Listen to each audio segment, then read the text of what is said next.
the innovator of bounds, Tommy Dreamer, and you're listening to UWO, taking you all your wrestling action and podcasting to the extreme.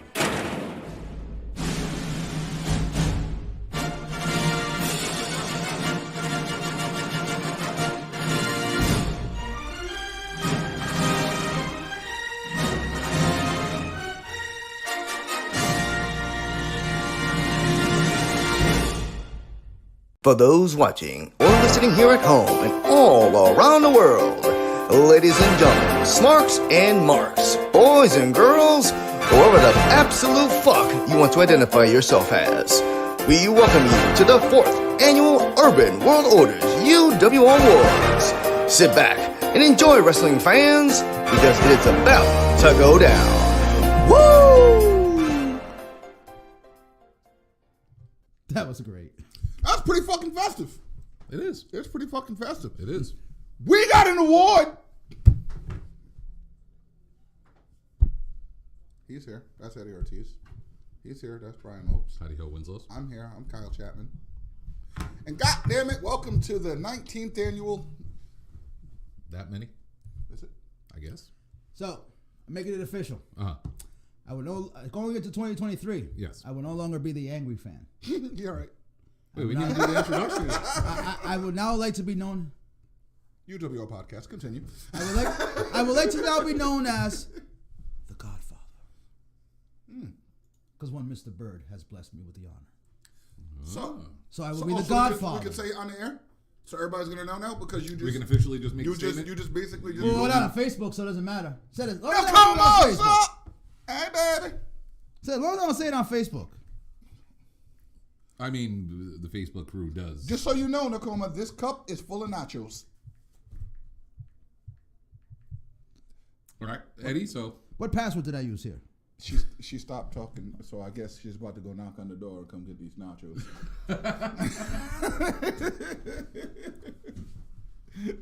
All right, so intro, continue. All right. Well, we got the whoa, I'll fight everyone for those nachos. Nope, I already got my chest rearranged. Did you see it's the their turn? Did you see the meme that she got? No. Mark saved from the Comatalos chops. Shit, someone should have told me that there was a panic button. I walked it off though. I didn't cry. Don't mind me. I got a new fucking phone and I got to sign into every fucking thing under the goddamn sun. All right. Well, anyway, I want to give away your award, then we can get into some stuff. If I remember right. No, we can do. You want to do an award first, or do you want to do like combo? Fuck it. What's an award? Let's give one away. One. What are we doing first? Show me the list again. You made the list. Yeah, but you added shit. Oh yeah, I did add shit. All right. How about this? First award of the night, we will give to Breakout Star of the Year. Oh damn, you went really good. Well, that's how we're gonna start. Well, let's break out and begin the award show. Shit. All right. Well, Eddie's going. Want me to go first, or you want to go first? You can go first. Shoot for it. Huh? Shoot for it. Rock, paper, scissors, shoot. I go first. All right, cool. My breakout star of the year, Right there. Sammy Uso. Ooh. Okay. Hell of a year. Started out the year starting with Johnny Knoxville, and which was a very entertaining wrestling match. I don't care. It was comedy. It was pure fucking genius. I know the mousetrap didn't exactly work right, but if it did, would he still have a rib cage? But starting from there, right, the man went up and actually became a part of the most prominent, in my opinion anyway, most prominent storyline in all of wrestling, and made it pretty much his storyline. Mm-hmm. And on top of putting on spectacular matches. Sami Zayn got my breakout star of the year. All right. Well, while Eddie's still figuring out technologies, I'm going to give you my top three, but my number one overall will be my number one. For breakout star of the year, number three, I had Takeshita. I think Takeshita had a phenomenal year. A guy that nobody knew about came out here and put on fucking banger after banger after banger after banger with everybody from the top and the bottom of AEW's roster. Number two to me was Austin Theory. Whoa! Austin Theory. Wow. I feel like Did not even think I would ever hear you say that. Austin Theory had an up and down year to the point where I actually give a damn about him. From like the shit with McMahon, and then him going off on his own, winning Money in the Bank, and then just disappearing off the face of the earth and blowing Money in the Bank, and then coming back and winning the title. They're doing something with Austin Theory, so I feel like something's there. But for me, the breakout star of the year, and it's not one, it is two people. And gentlemen, I know it's early in the show, but you know what time it is. They had the biggest breakout of this year. The Acclaim, ladies and gentlemen. I've been saying it from day fucking one. Everybody loves Acclaim. Everybody loves the fucking Acclaim. So for me, the Acclaim were the breakout stars of 2022. They stole your line. They did steal. Eddie, Who you got for where are breakout? you, Eddie? Breakout. I have to go Ricky Starks. He started the year in obscurity. True. Why is Dina muting Carrie? Dina, why the hell you muting Carrie? She said. All right, go ahead. Started out in obscurity. What up, everybody, by the way? Holding the FTW title. People were like, oh, they're burying him. Oh, they don't know what to do with him. Oh, blah, blah, blah. Closes out the year in the main fucking event. Okay? Nobody else has been working their ass off to get to that spotlight. Okay? Owning his shit in NWA. God rest their soul. Comes over to AEW. Like I said, started the year. People were like, oh, he needs to leave. Oh, Ricky Starks, they're treating him bad. Oh, they're just doing nothing with him. Yeah. Close out the year where people are salivating over this boy. Mm-hmm. Now it's on TK to capitalize on him breaking out. Because you have your main event face right there. I agree.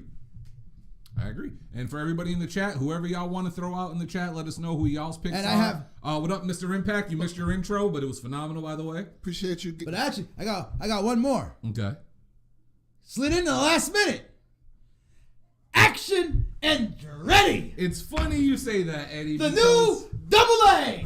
Because you know, Eddie, that is a great transition to one of the topics of the show. Put it on the screen. All right, Action Andretti. It has an action upset of the decade. The new Double A. Go for it. Okay, this boy. What? Did you just? It's the initials. I know. Yeah, not like.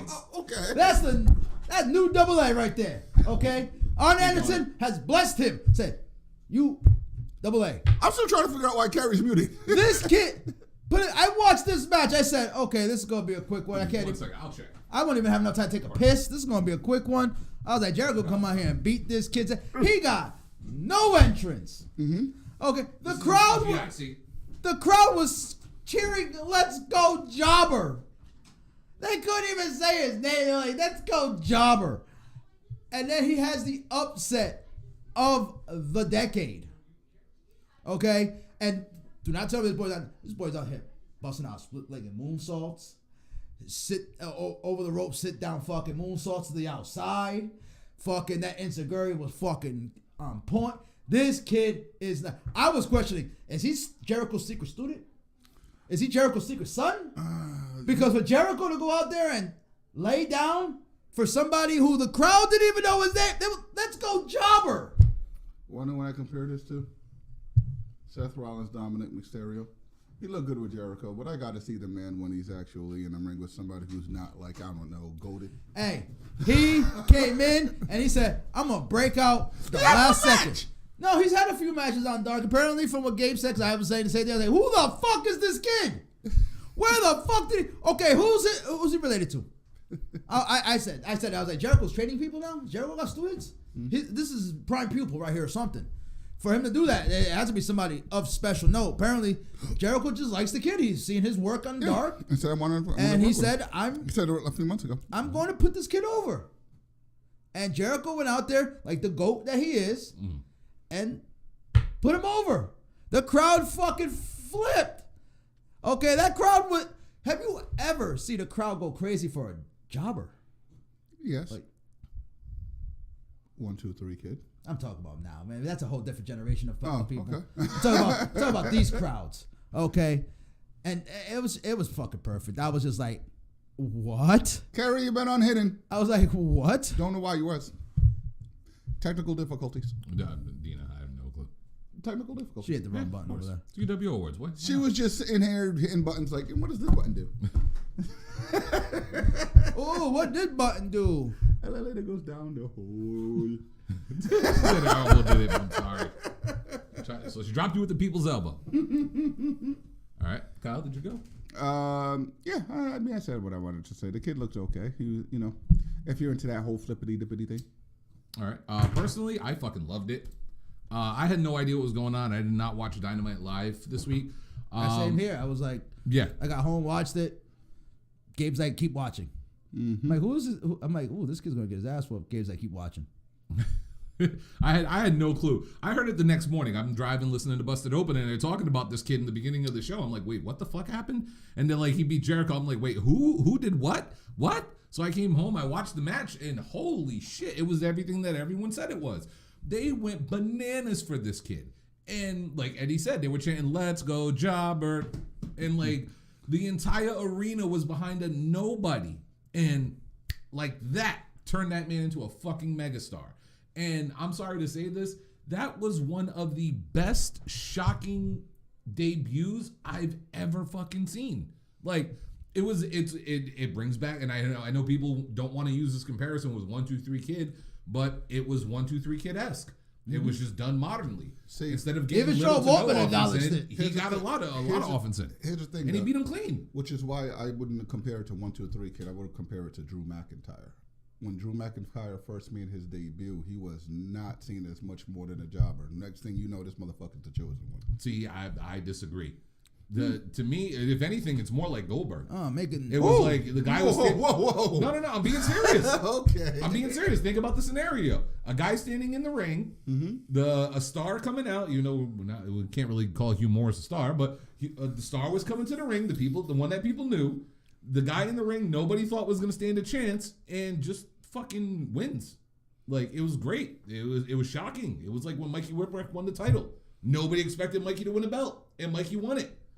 So for me, yeah, phenomenal fucking match. I don't know, like I know the story now with Jericho seeing him on Dark and blah blah blah and saying I'm gonna make that kid into a star. If anything, this just goes to show you how fucking great Jericho is. Like all this does is add on to it. Just so you guys know, when the House of Black did this, everybody had a problem with it. Just want to just jog everybody's memories what just happened on Raw. But continue. Yeah, but fucking Huge problem. yeah. But no, greatness. I'm not going to lie. That was one of the greatest things that came across this TV in this year. And it happens at the end of the fucking year.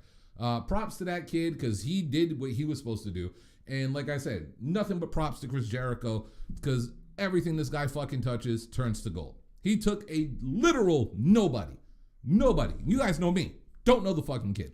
I've seen him in GCW in like mixed man matches, but never really paid attention to him. I never even heard him. I'm like, what the fuck's an Action Andretti? That's what I'm saying. It's like the name wasn't clicking at the time. So, you know what I mean? Props to that kid, man. His name is the jobber name. Yeah, for real. Like Action Andretti sounds so stupid. Screams enhancement jobber. For real. And this kid went out there and he didn't choke. He didn't botch. He didn't fuck up. The kid hit his shit. He made it look good. Jericho made him look like $1 million fucking bucks. So props to Action Andretti, man. Nothing else I could say about the kid. The kid's good.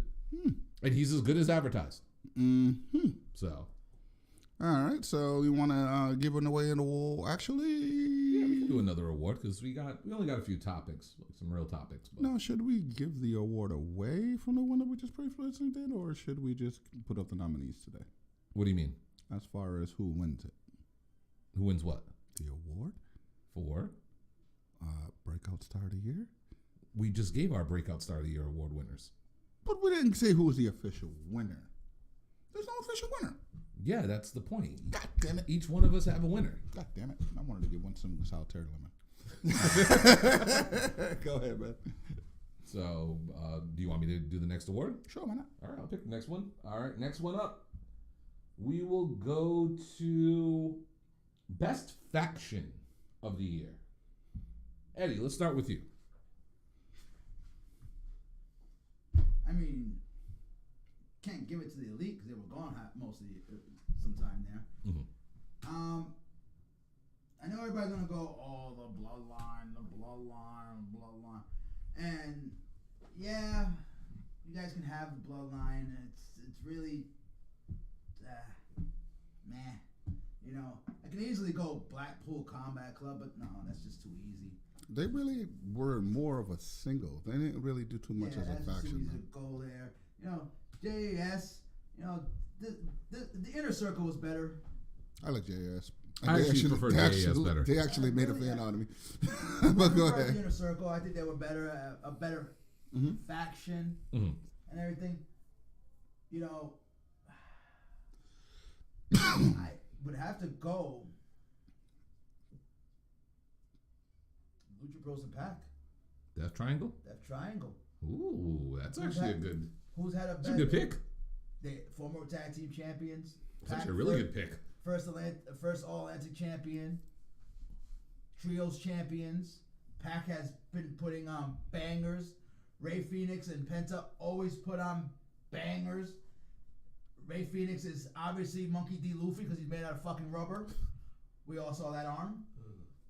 Okay, the man, I swear to God, he flies. He can fly. Him and Ricochet both know how to fly, and they're just not telling us. Don't forget Will Ospreay. No, Ospreay is just, he has wings. You just can't see them. Okay, so I gotta go with that Triangle. They've had a phenomenal year. I mean, Pac has fucking done. Tell me a bad match Pac has had. True. Tell me a bad match the Lucha Pretty Brothers much had. anybody. I mean, anybody's gonna be out Lucha there. Brothers can go out there be singles, killing it. tag, trios. I mean, they can play every position. So I gotta go with that Triangle. Okay. Would you like to go next? Yep. Go for it. My faction of the year is just meant to tiddleize.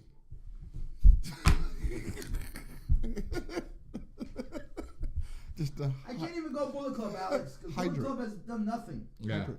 Hydrate. Look good. Marseille. I didn't get it at first. I really didn't get it at They first. were so good that LA Knight had to leave. He couldn't keep up with him. He couldn't keep up his shot. Really? He couldn't keep up with him. Nah, hit row. Oh shit! What? Hit row, hit this second rope. But It ropes. My leg gave out. Your leg gave out. Save that for later. Come on, man. Save that for later. My split row. Come on, man. My faction of the year is obvious, man. It's the easiest fucking choice of this year. That you can say what you want, Eddie, but they're the best storyline going. And god damn it, want to talk gold? They pretty much got all of it. Not a bad pick. I got to do my honorable mentions. I'm going to go to number 2 before I do number 3. So, number 2, I got to give it to the BCC. Phenomenal group of people together. They were in Blood and Guts together. They did That have... was about the only match they did together, though. No, because they did the Anarchy in the Arena as well. Okay. You're right. The moment with Wheeler Yuta, I was actually there for when that happened.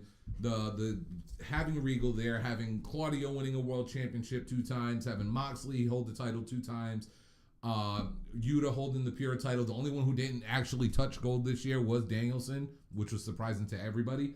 But they're my number 2. My number 3, I gotta give props to NXT. Because there is one thing on NXT that I have been talking about for the longest time, and I swear it's getting over. Kyle already got the symbols up. Y'all in the chat already know what to do. Throw up the U's, baby. Chase U. Chase University. How are they a faction, though? Huh? There's only 2 of them. There's a school, Eddie. He doesn't understand. It's an entire university. See what you just did? What you just did? This is a teachable moment. Come on, son. Eddie, you want to talk about a faction? They got an entire student body behind them. He's not understanding. They got flags waving in the air. Eat your heart They off. got a cheerleader. Eat your heart off, Professor X. I'm saying. Like, Chase U, baby. Gotta throw up to you. But number 1, I ain't gonna lie. Thank you, Rinaldi, for throwing it up in the chat. Jackson, you know what to do. Oh, thank God. I thought they were going to make AJ look like a bitch. But number They 1. made Gallows and Anderson look like bitches. Number 1 overall, I'm sorry. It's the Bloodline. It's obviously the Bloodline. They've had the most dominant story over the past year. And yes, Sami Zayn has what made the Bloodline relevant for the past 6 months. I hate to say it, bro. You can say what you want, but that's his honorary oops. Yeah. So that ain't honorary BCC. That storyline has been phenomenal, and adding Sami Zayn to it was fucking brilliant. I don't know whose idea it was, But throwing Sammy into the mix, it has added 6 more months to the storyline. So, to me, anytime, Nick. Any fucking time. All right, take care, Nick. Excuse me. But adding Sammy to the storyline, like I said, it's going to add 6 more months to it. So I got to go with the Bloodline on this one. Bloodline, they were main eventing everything, man. Whether it was the Usos by themselves, whether it's Sammy getting in the tournaments, whether it's Roman versus Brock, Roman versus Logan, Roman versus practically anybody right now. And they were in War Games and won. So I got to give it up to the Bloodline this year. They didn't take a lot of L's. Kevin Patrick needs to go. Alrighty, so what are we going up to next? Do you want to do another category before we do another topic? Fuck yeah. All right, another category. Let's make this one interesting. Here we go. Biggest story of the year. I got 3. Okay. For that. Biggest story of the year. Number 1, it might not be an official. I would do one last. I skipped number 3. My apologies. It wasn't an official storyline, so to speak. No, story in pro wrestling. Anything. Could be storyline, could be news story, could be anything. That's what I'm doing. Oh, okay. Is Cody Rhodes jumping to WWE? Ooh, okay. Pretty much everybody and their mama knew it, but they were putting out all these stories like, oh, they couldn't come to terms with the agreement, blah, blah, blah. Lord and behold, he comes on, WWE puts on 3 absolute clinics with Seth Rollins. Go ahead, Eddie. You're not gonna ask me. You're not gonna ask me. Nothing. No? It ain't there? No, you're acknowledging him. That is true. I'm glad not everybody forgot about the ender of racism, the savior of the masses, That is true. The number 2 storyline the bringer of liberty and justice for all. Pledge allegiance. All right. He did end racism, man. And ended. It's done. It's over. But number 2. Now we got to worry about Kanye. Oh, that's a total storyline. Ain't no race claiming him. For real. He's on an island by himself. Roman said, "Get the fuck on that." He's like, "Not my island." No. Nakoma, y'all want him for y'all? Y'all want Kanye? Y'all want Ye, man? Y'all want Ye? We'll trade you. He can Not probably. even Billy Corgan to touch Ye. Like, y'all want Ye? All right. Yes, that's right, Nick. All hail Cody Landers. He'll be back soon enough. He's here to save WWE. He's already did step 1. All right, guys. I got to get my number 2 up before I forget. Go for it. Number 2, I'm tired, I'm old, I'm hurt, and I'm working with fucking children.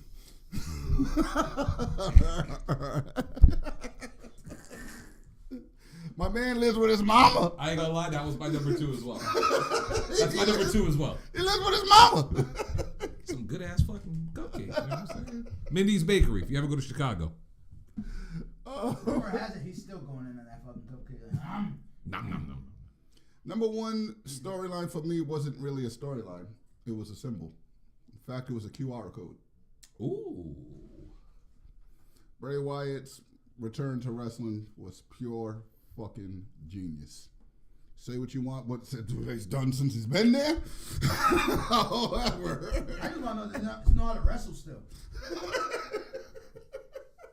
Come on, in all fairness, that's a fair question to ask, isn't it? Valid question. And she's officially turned heel. But they even had somebody picking up the phone saying let him in. Hey, it's Lily back there. And people figuring out what the QR codes were, everything. That shit was fun. That was actually excellent. What you got, Eddie? I mean, there's only one fucking story that's number 1. Yeah, to me, I agree. It's literally the story of all wrestling in general. Here, sign this NDA. Vincent Kennedy McMahon. Let's be real. That is. Why did I expect you to not be petty? That was number 1 for me too. That is literally the only story.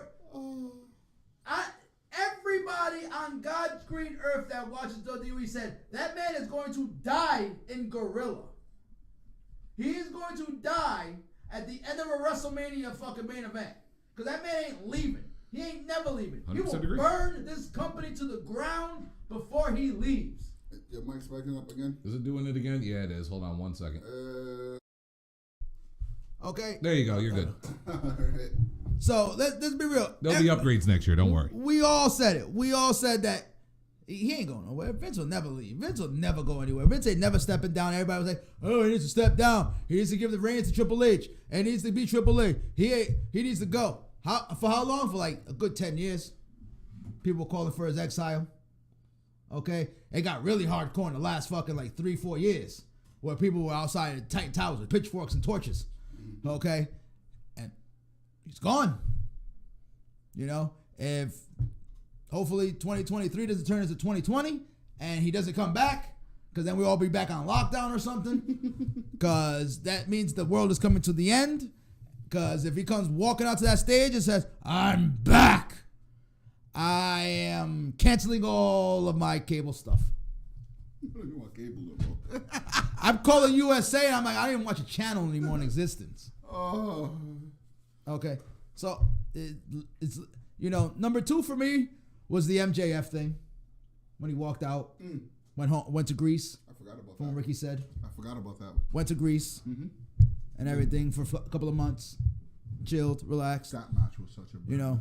That Ricochet and Walter. Go ahead. From what reports, you know, the people on Reddit who work at, you know, and backstage and everything at AEW was saying, you know, that he was really on his honeymoon and he was having his official honeymoon with his new wife and everything, and that, you know, that everything was just played up for storyline.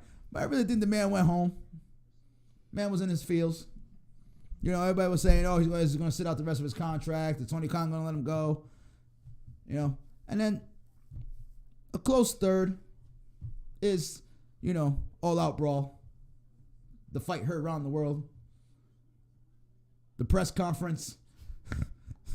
That we got to TK from now on approve the scripts of these motherfuckers before they have press conferences. Can't be doing that again. All right. For me, number 3, I actually was going with Bray Wyatt. Bray Wyatt's QR codes was really good. I enjoyed it. I was one of those people. I wasn't dissecting every single thing. Hi, little Nakoma. Hey, little wolf. I wasn't going through every single QR code, but goddamn it, after a while, I was sitting there like, motherfucking scan. So I got into that. Number 2 for me was Brawl Out. The Brawl Out at Fallout, or All Out, whatever the fuck you want to call it. It was just one of those stories. It's like, holy shit, did he really just say that? And then like wake up in the next day and you're like, holy shit, there was a rumble in the back. Okay. And then the story just kept coming and coming and coming and coming, and like more details. There's still to this day, there's still more details we don't. I'm saying, know. it went from the dog was getting stomped into the dog was being protected. Yeah. Apparently, people everybody getting bit, chairs are flying, fists are throwing. You know, So- by the end, supposedly Ace Steel lost an eyeball. Yeah, there's phantom stories everywhere. His wife was being attacked. That's why he defended her. Apparently, I'm like, I don't know what the fuck happened. Yeah, so for me, Brawl Out was number 2, but number 1 and my winner for this year, NDA, man. Vince, like Eddie said, we all thought this man would die in the chair, die with pencil in hand. Now we figured out that Vince just can't keep it in his pants. We learned a lot about him. We learned a lot about jackhammer? the genetic jackhammer. Don't stop him. Stays You charged. want to see these grapefruits? Sign this NDA. So, but no, Brother, the man's still handing out NDAs. but like Before Eddie we said- have dinner, just sign You this. sign this, please. But no, like Eddie said, like we never thought this day would come, ever, that Vince would step down from the world of professional wrestling, especially WWE. It's like when the news hit, it was just like, he'll beat it, and then more news just kept coming out, and then more names kept coming out, and it was just like, oh, that's not good. That's not good. And Vince stepping away, and it also leads to the transition of Papa H finally getting the reins and taking over. And We said hi. and my dog wanted to say hi. We said hi to her. And then Papa H coming and taking over the company. You know what I mean? And seeing the transition that's going on right now. So is WWE on the right track? Yes. Is everything perfect? No. But 2023 is coming up soon, so we'll see how this goes. All right. Would you guys want to do another topic? What's next? All right. Well, we have one that I think a lot of people would truly be titillizing over. Snot snitching. I'm sorry. Get my shovel. Oh, you want to do the shovel now, or you want to get to this one? No, because this topic is my shovel. All right, well, before we do that, it is the UWO Awards, so I guess I'll just put it on the screen. Put it on the screen.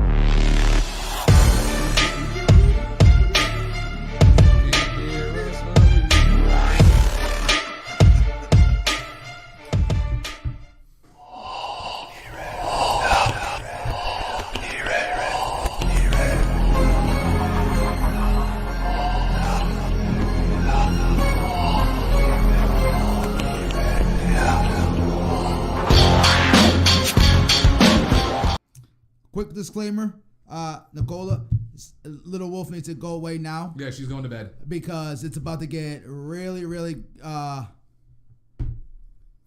the screen. Ladies and gentlemen, damn it.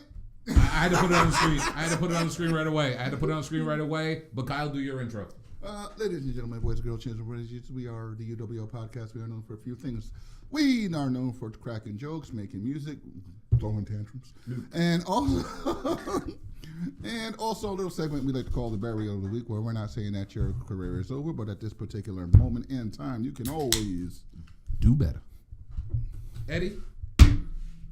A-Train, Oh boy. Sweet Tea, Lord Tensai, Matt Bloom, Lord Tipper. Albert. you, Prince Albert, you dangly freaking Hold on. piercing down below. Hold on. Nicole, your daughter is away from the speakers. All right, continue. Just making sure.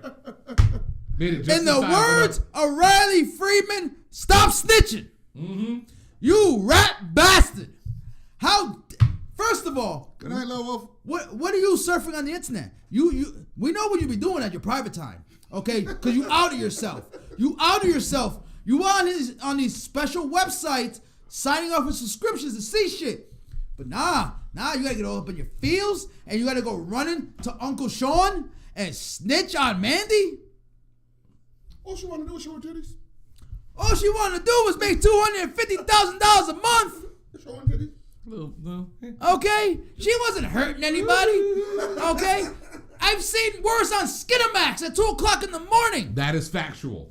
And you gonna go snitch on this woman?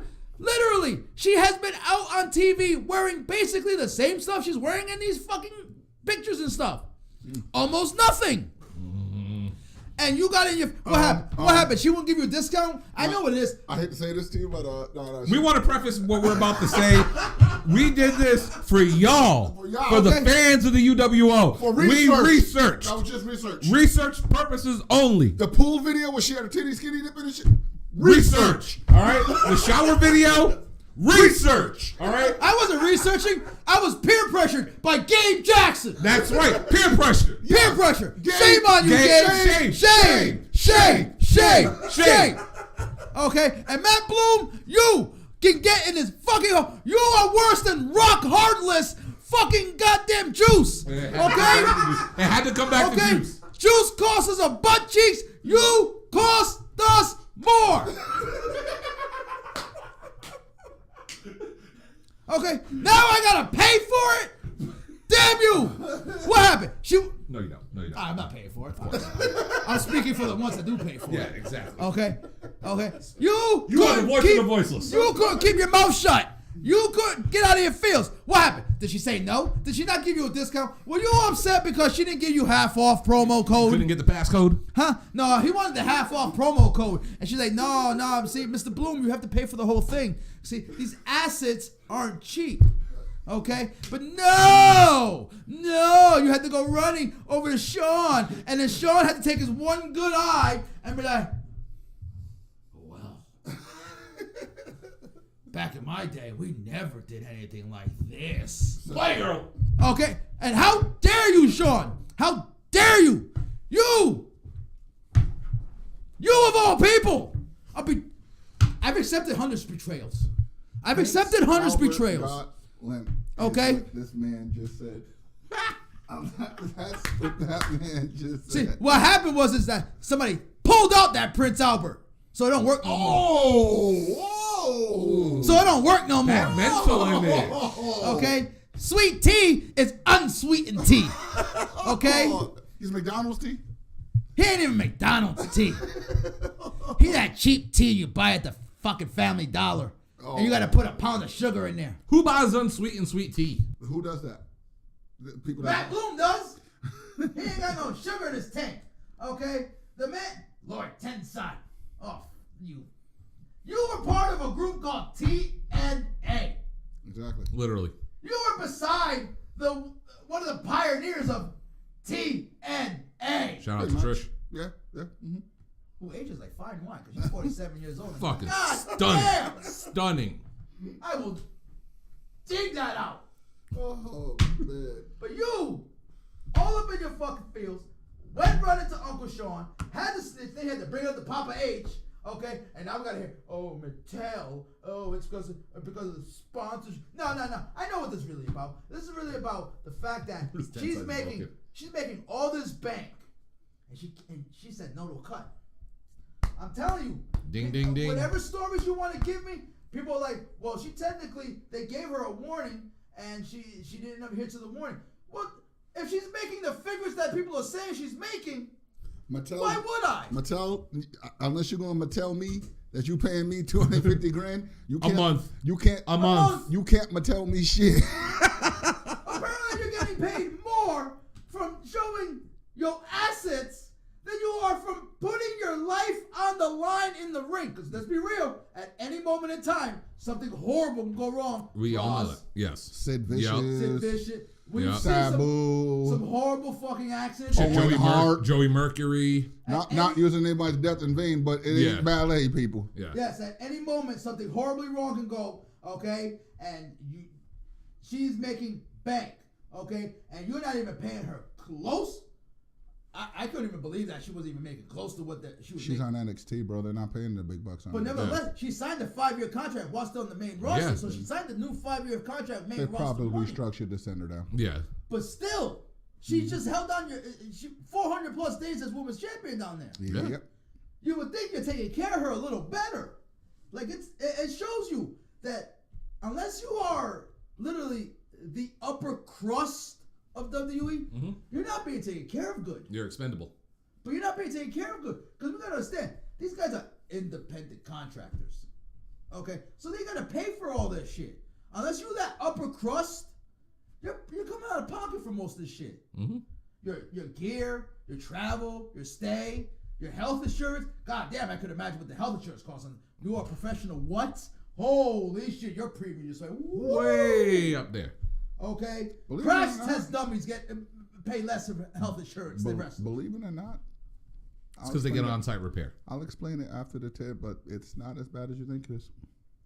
But nevertheless, they have to still pay for this stuff Probably out of out of their salary. Yeah.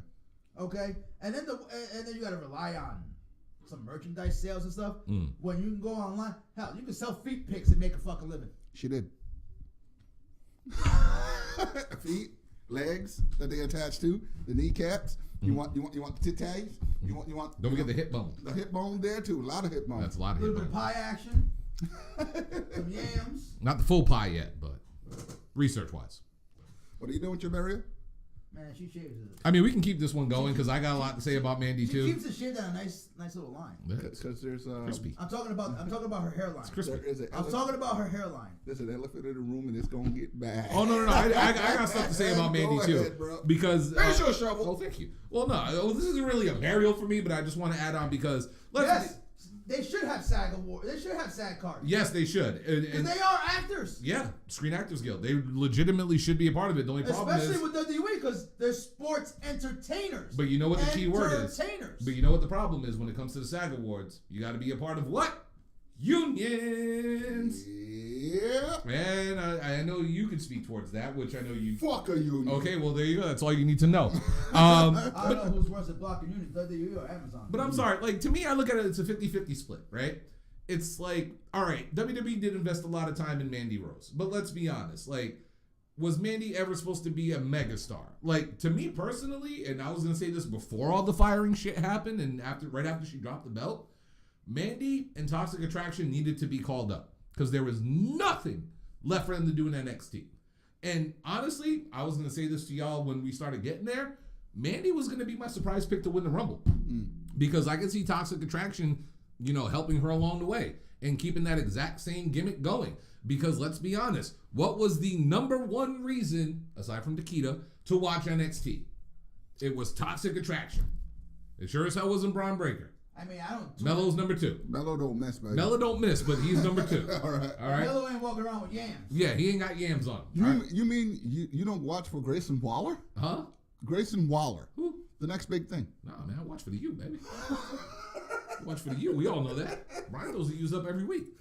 Every time. Kick that mother bitch ass! Every time Beat Grayson his Waller, shit up. every time Grayson Wallaby's on TV, all I hear is Rocco's Modern Life. He kind of does remind me of Rocco for some reason. But Fucking Wallaby over there. But no, here's the thing with Mandy, right? Like, it's a 50-50 split. It's like, all right, we can come to the assumption, all right? I'm not going by report. There's the union. We can go by the assumption that WWE confronted her.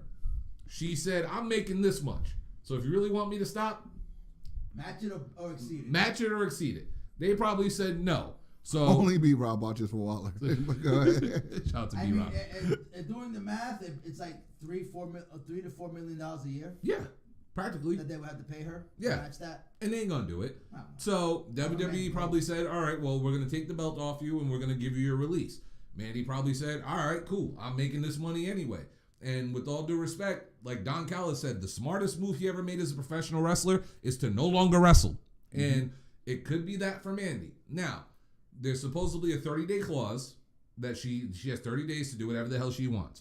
I'll be honest with you, and I hate to be that guy, but if I was AEW, I'd be at her door at 12 o'clock a.m. that day that her contract is up and say, I need you on our television show. Because let's be honest, aside from WWE, there are tons of female professional wrestlers, whether they're in AEW, MLW, CZW, GCW, New Japan, hell, even NWA, that have like these site things, whether it's OnlyFans or Fan Time or Patreon or whatever. Like, let's go down the list. Thunder Rosa has one, all right? I'm not telling y'all to take notes, but I'm just saying. Thunder Rosa got one. Thunder Rosa got one. Tony Storm got one. Allison Kay got one. Who else? Velvet Sky got one. Okay? Jordan Grace. Tony Storm. There's plenty of women out there who are on television every week that don't have a problem with certain parts of their body being exposed. Now, does Mandy show a little bit more than others? A lot more, actually. Yes. She's at Jessica Havoc level. Okay? So, you know what I mean? Like, there's a lot to be, like, it's up to the company's discretion how much they want her to get away with, because she has yet to go full Monty into, like, I understand nude photos. Like, let's be honest. WWE hired Lana before she got signed. They had a scene of her on the show Banshee with a guy doing cocaine off her titty. You know what I'm saying? Like, Shotzi Blackheart, we always talk about the hearts. Y'all know where it's from. You know what I'm saying? So, like, different people, it depends on the company. So, personally, if she wants to stay in the world of pro wrestling, if I'm AEW or Impact, I'm knocking at the door right away. And honestly, I'd probably go AEW because they have the better audience. And let's be honest, when it comes to Mandy Rose, her going down to NXT was the best thing for her career. She went down there. Nobody's seen those pink hearts, Gabe. Yeah.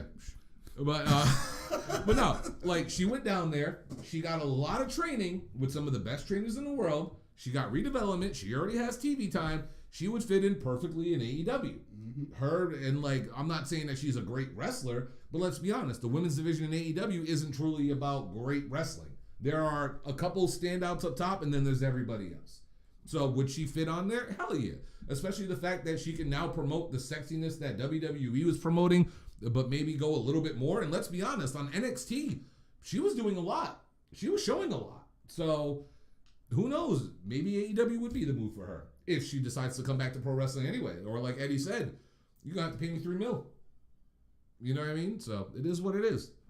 I mean, TK ain't paying her that much. No, not at all. But you know what I'm saying? But like, hey, if the money is there, secure the bag. And I ain't gonna slut shame Mandy Rose. Keep doing what you're doing. Like, you got it, flaunt it. If I look like that, hell yeah, I'd probably fucking have it on. I'll tell you right now, Mr. Impact, you can have her because I'm not trying to have her because no, we need female wrestlers, please. I mean, if she wants to do a one-off real quick, come in. Thank you, Nick Thomas. Take an L real quick or something, whatever. But I need female wrestlers. You know, we know where her Is it time? assets lie. Is it time? Well, yeah. I mean, there is another burial that we do got to get to, and I know Kyle's been waiting on this one for a bit. So, Kyle. Why don't we research Mercedes Martinez having one? Yeah, I'm good with that. I've seen it now. All right, Kyle, there is one that you wanted to talk about that I think that all three of us want to discuss because we all know what they say. See?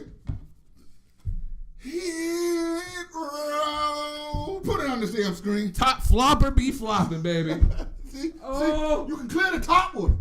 But the middle and second one's my bad. The middle and second one, those are doozies. Those are doozies. It was the fist pump for me. That was, yeah! Be back like, hey! Yo, hold on. You got hit row. You jumped over the ropes and hit nobody. You hit the ropes. The fact that 4 other men had to pretend to get hit and flop. They did a better flop than LeBron James. Bro, hold on.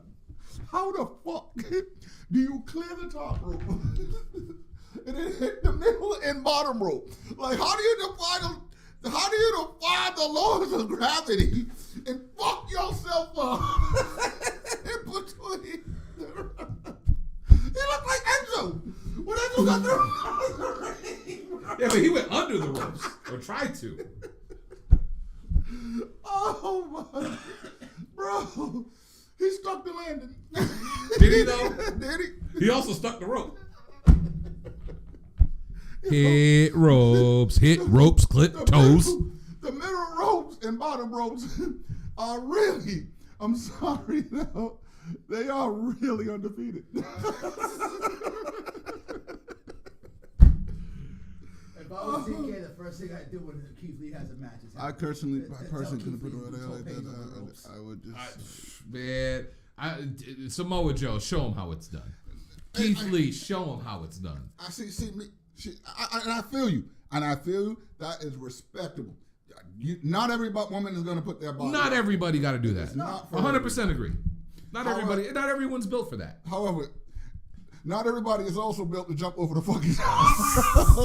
See, if they would have just controlled their narrative, that botch would have never happened. Because you can't do the doing. You can't do it. And look, I did it when I was 300 pounds heavier. You should have just stayed with teasing it. Okay. Just stay. And that was his. He's like running like this. Yo, Like, of course you're not. He's about as good at high flying as he is at rapping.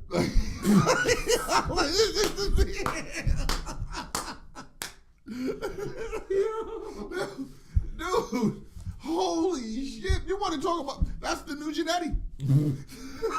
That's the new Janetti. Top flopper be flopping. Nobody disrespects Ashanti anymore. But no, the sad part is, he'd have done better off not trying to keep kayfabe. I would have just laid in the ground and curled up and slid underneath the ropes like fucking Titus. and hit in shame. Okay? B-Fab, she was cheering. She was like, yeah, that's how we do. That's how you do. That's how you do it? Really? That's what's hot in the streets? That's what's hot in the streets now, B-Fab? I bet we didn't get a shot of Ashanti. Fresh. Bro, the only thing Spoiler alert, Jackson, we're a couple seconds behind. The only thing I needed. Oh shit, yep, he is back. The only thing I needed to see. It's Bronson. I see. Yo, the only thing I needed to see, I promise you, was when he was about to tuck under, the record just scratches. You may wonder how I got here. Hold on, wait. I got one better for you. Ready? Oh. Like, yo, I'm going over the top rope. Here Going over the top rope. Here we I'm go. going over the top rope. And At this moment, he knew he fucked up. I'm sorry. Like, you guys already know my opinion on fucking hit rope. Is the crowd going mild? Well, we for can't Bronson hear. We Reed? can't hear. We got the audio Because down. this crowd looks like it's going mild. Jackson, let us know how the crowd's going for him. So, and here's the thing, right? And Nakoma, I love the fact that you say you stay grounded. Because as somebody who's trained with James, right? Here's one thing that I learned. When I was training, you know what move I always tell you I was able to do? what's that? I was able to perform a 450 splash. I hit it perfectly one time, right? And Bronson Reed is ruined. And here's the thing when it comes to doing a 450 splash with a guy my size. Just because I can do it doesn't mean I should do it. All right? Now, I'm sorry. You had Michael Cole roasting your ass live on commentary.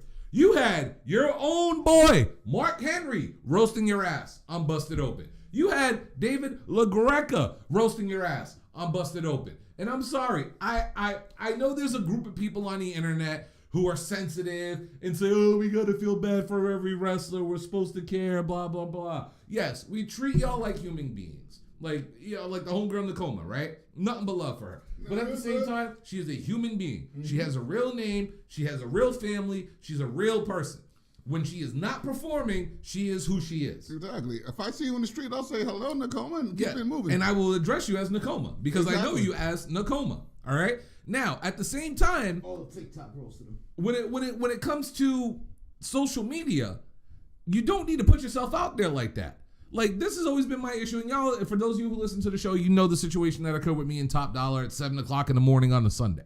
You know what I mean? Like, when you start portraying yourself as better than you are, when you've only been in the business for 3 years, you're a faker. You're not that good, homie. And stop and then wonder, why is everyone roasting me? You guys are supposed to love me. But yet you're online talking shit to every Tom, Dick, and Harry that doesn't agree with your point. You could, as Dave Chappelle says, shut the fuck up. Plain and simple. You reserve the right to shut the fuck up. And then maybe if you shut the fuck up, you won't get roasted online. All right? Hey, you remember when Matt Sydal debuted? Yes. What happened to Matt Sydal? Huh? Exactly. You barely remember. But you know what? He was a burial of the week. Because you know what he did? He went for a shooting star press in his very first match in the Rumble. And what happened? He said, whoop, shit, slip, fall, help, I'm falling, I can't get up. He busted his ass worse than everybody. But here's the deal, right? We roasted him for about a week. And then we just let it go. Mm-hmm. Nobody talked about it ever again. But you see, you got to go online and sit there and talk about shit and do all this shit and try to defend yourself. It's like, bruh, you're a babyface. Shut the fuck up. Instead of sitting there telling people you're corny, you're this, you're that. As a babyface, why don't you say, hey, you may not like me this week, but wait till you see what I do next week. I'm going to earn y'all's respect. Because, that's what a babyface does. I'm sorry. World. I got zero love for him. Titus owned it. Yeah. He went on there and owned it. He didn't go on there and tell everybody, shut the fuck up. Yeah. Stop making fun of me. Man, show me respect. Titus went on there and was like, world slave? He owned that shit. Yeah.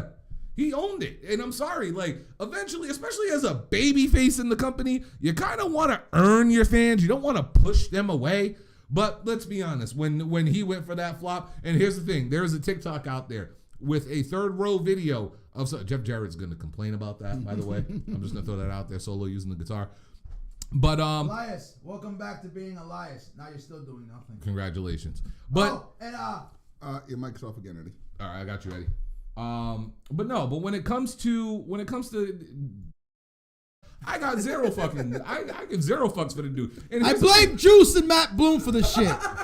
And here's the thing, right? And this is gonna be my resolution for 2023. All right, wrestling fans, stop being so fucking sensitive. You know what I'm saying? With all due respect, and I'm saying this with a professional wrestler in the building who's gonna be in a video game, by the way, which we just shout out the Wrestle Code. Here's the thing. Wrestlers get a certain amount of respect. But these people are not icons. They're not idols. They're not gods. They're not legends. They're human beings just like everybody else. And with all due respect to all the pro wrestlers out there, if you're going to sit there and talk shit to the fans are probably going to talk shit to you. No, they're going to talk shit to you. And to all the simps out there that are sucking up to all of these wrestlers, like, oh, why does everybody hate on Hit Row? It's because the dude's a douchebag. I'm sorry. Everybody. Exactly. Tell me one person who's actually a fan of Hit Row. Please. I'm waiting for the day. Like David said, Titus owned it. Titus didn't make an excuse. He's out here. My leg give. Homie, we saw it. Here's a better. Didn't give up. Hey, you didn't make it. Hold on now. Thank you, Eddie. Here's a better question. Not the anybody's a fan of, okay? Because we already know now. Yeah, they don't get a cut of my OnlyFans. Fuck no. I got feet pics for days. I got 4 kids. I got kids. Zoom in. But anyway, no, but seriously though, a better question. Big ass feet. A better question than who is actually a Hit Row fan is, what is the best Hit Row match? I'm waiting. What was the best Hit Row promo? I'm waiting. Hell, what's the best hit row song? I'm waiting. Who knows a hit row song? I'm waiting. I would have liked to have seen a live reaction from Swerve. He'd probably sitting like, "Whew. God, I washed my hands of that shit." And me and Kyle were talking about this earlier. There is no longer a Janetti, or there is no longer one Janetti in hit row. There's They two. are Genettis. Yeah. No, but here's the There's thing, a though. female Janetti. Here's the thing, Here's though. the kicker. Here's the kicker. My bad. No, go for it, going to go for touch it. on this too. But we're sitting here just disrespecting and just totally annihilating, and with good reason, top flopper who flops over the ropes. Not once.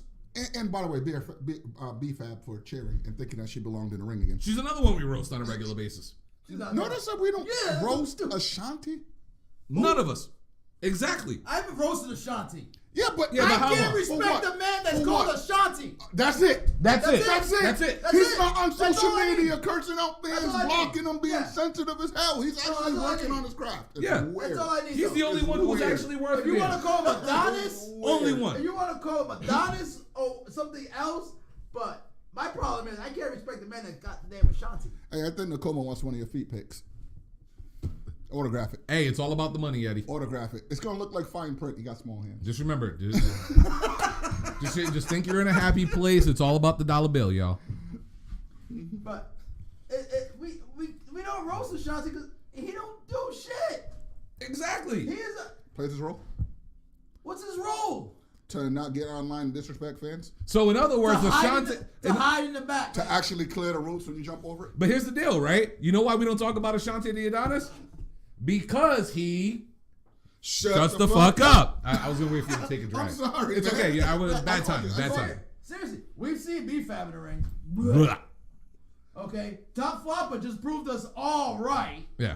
The only thing I could say about Ashanti the Adonis, and Kyle brought it up earlier, he looks like JTG. That's it. That's it. That's the only thing I can That say man about is him. sitting back like, please break me up from this fucking thing.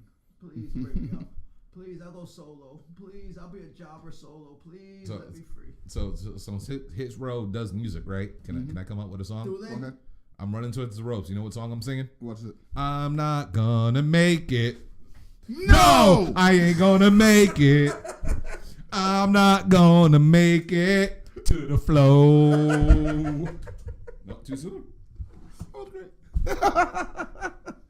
Just saying. Let's come out the goddamn award. You want to do another award?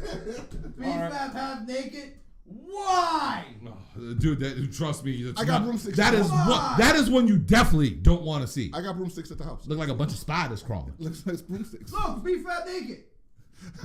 All right. Well, we do have a prestigious award that we acknowledged a couple days ago. Look, it's B-Fab.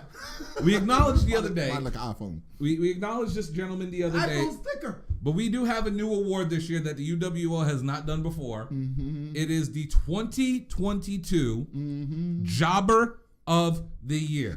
You say the name of that award right. Well, we'll get to it, and I'll explain why. Now, this award, usually we'd have categories, or we'd have like people that we want to say is this person, it's that person, it's this person, it's that person. But this year, there was a man who achieved pure fucking greatness when it comes to jobbing. I'm talking Barry Horowitz level of jobbing. Barry Harper's only wishes. Iron Mike Sharp. Damn. Georgie Animal Stale's later years. I'm saying there are certain legends in the game. Virgil. So, ladies and gentlemen. They all wish they were on this level. So, ladies Disco and gentlemen. Inferno. Disco Inferno wishes he was as relevant as this man. So, ladies and gentlemen, for our 2022 Jobber of the Year, which will now Unanimous. be Unanimous. dubbed. This was unanimous. This Like, is- There's isn't even- nobody else. there wasn't You even a can throw question. out all your fucking names you want. There is nobody else. there is nobody else for this award. And ladies and Strictly gentlemen, outnumbered. you know us at the UWO. We love us some jobbers. We love us some people that don't win. And God damn it, we are going to give this man his fucking flowers He is the today. one. Put it on the screen. Hold on, wait. Oh, 100. No. See, I can't put it on the screen. I can't put it on the screen because I just got to let it play.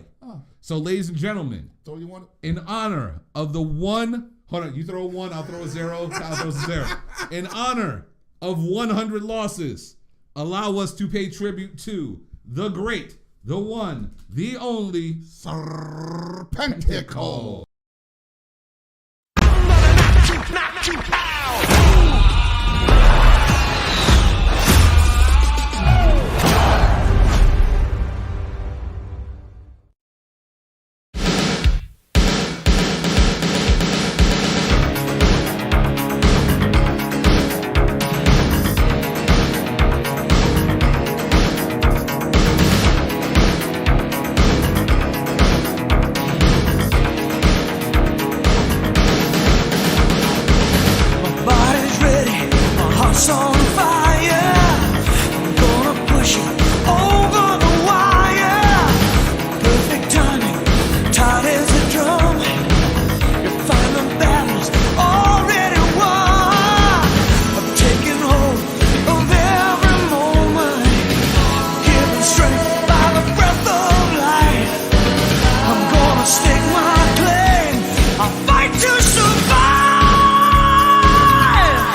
one, and you can have your dream.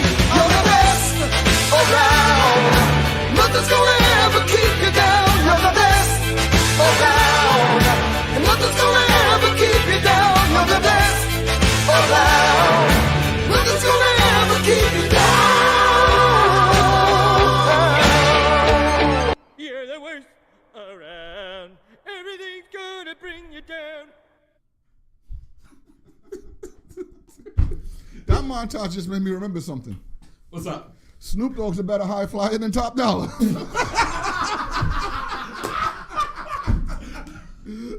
see what you did there. But wait. Nope, never mind. You're right. At least he hit his move shit. I mean, Barry Horowitz, Mike Sharp, all these Mikey Whipwreck, all Colin the Delaney. all the jobbers you could throw out, they never job for Snoop. Y'all ain't never job for Snoop. I mean, you out here jobbing for Snoop. That just means you are greatness. By the way, gotta give the man his flowers. That video package was totally and utterly created, thought of, and made by the philosophical one. Can I just say this really quick before we move on? Because I was literally thinking, I'm like, I gotta find a song that says you're the worst around. Thinking of, you're the best around. Not realizing that years ago on The Simpsons, there was a clip of Bart running, and he had a watch, and he's running with the watch, and they're playing "You're the Best Around," and he drops the watch off. Was it like the Springfield Grove, the huge mountain thing? And out of nowhere, Homer's at the bottom. You're the worst around. Everything's gonna bring you down. I fucking popped. I'm like, I gotta add that to the end of the video. But Serpentico. The race to 100, and goddamn it, he was the first one to do it. Ladies and gentlemen, this is history. That wasn't a race. Huh? That wasn't a race. It was a race that nobody wanted to win. He looked like fucking when Forrest Gump first started running across America. Yep. That motherfucker was by himself. Uh-huh. We just picked up along the way. Oh my goodness. But no, Serpentico, you achieved something that we at the UWO love. We love we love our jobbers. Bro. There's nothing wrong with being a quote unquote jobber either. So. Some people are chasing 24/7 titles. Some people are chasing the real jobber achievements. That's right. You know what I'm saying? Like that 100 loss means more than that 24/7 title ever did. So really quick, everybody, round of applause for greatness. Serpentico achieved greatness. Claps in the chat, please. But yeah, gotta give it to Serpentico, man. Is anybody ever gonna top that? No. That quickly? Not that quickly. Hell no. Y'all noticed too, and he was at like 12 and 20 something. I don't even think AEW had 100 shows. Y'all noticed that he was at 12 and like 26, and then he went to 12 and 57, and then he went from like 13 to 96. Yeah. You know what I'm saying? Like the dude's numbers are like numbers that people can The fact that they dream took the of. time to give him 13 wins. Yeah, I'm just super that he's in the video game. Who's the 13 wins? That's gonna be a trivia question. He's in the video game now. All right. He was in the video game before it was cool. Exactly. Y'all ready for some more Somebody has to categories? It's called Glass Joe. Glass Joe only wishes. Glass Joe only got 99 losses, baby. You ain't touching Serpentico. All right. You guys want another category? Go on ahead, brother. All right. We're gonna start this one off with you, Kyle. Mm-hmm. Newcomer of the year. Who do you got? Whew, there's a lot to choose from. We're gonna pump out a lot of these awards now. Is Mello still counted as a newcomer? No, he's been around for like 2 years. Yeah, he's been around too long. Dominic Mysterio? No, he's been around a couple of years. Decent time to think. Yeah, I didn't decide on that one. Eddie, you want to go? Double A, action and trend. Oh boy. Knew it was coming. Knew it was coming. I was going to go Hook, but he's been around 2 years now. So I can't call him a newcomer. But come on. Come on. He slid in at the last minute. Literally. The last minute, this man said, ooh, safe. We weren't even thinking about him last week when we announced the award show. Show me a better newcomer. What, Braun Breaker? Mm-hmm. What, Cora Jade? Yeah. Roxanne Perez? The fact that you wrote scraps in here. I got it. Scripts. It's not scraps. Damn it, he got him. Never mind. We're not going with scraps. I mean, if we're giving out the category for most, outfit that looks like homemade, then yeah. But come on. You gotta go action and Treddy. He got a win on his first Dynamite over the GOAT. Over the GOAT. Don't be any newcomers this year that's gotten a victory over a GOAT. Okay? Roman can't even be bothered to give a victory to anybody. Facts. Not that good. Okay? I'm waiting. Somebody give me another. Action Andretti. All right. Come on. All right, how about this? I'm going to get some What are you money. going to give me? Speedball Mike Bailey from... I'll give you some more time. I got one. Speedball should have been on Breakout in all actuality. I got one because he really didn't hit the radar for me until this year. Can I do that? Can I bend the rule a little bit? Go for it. Daniel Garcia. Ooh, okay. Daniel Garcia, he put in the work this year. He actually made himself a name. Got a win against Daniel Bryan, and I was like, I said Daniel Bryan, didn't I? You did. Congratulations, you're working Rampage. Fuck! Quincy Elliott. Why would you put that name in the universe again? Quincy Elliott? God no. God no. God no. You don't no. want to put Quincy Elliott? You got a problem with Quincy Elliott? Hey, look, a ring post. Hey, look, my butt crack. Yo, listen, man, Magic Johnson's son got to do something. Let me But swipe my credit card. anyway, who you got, bro?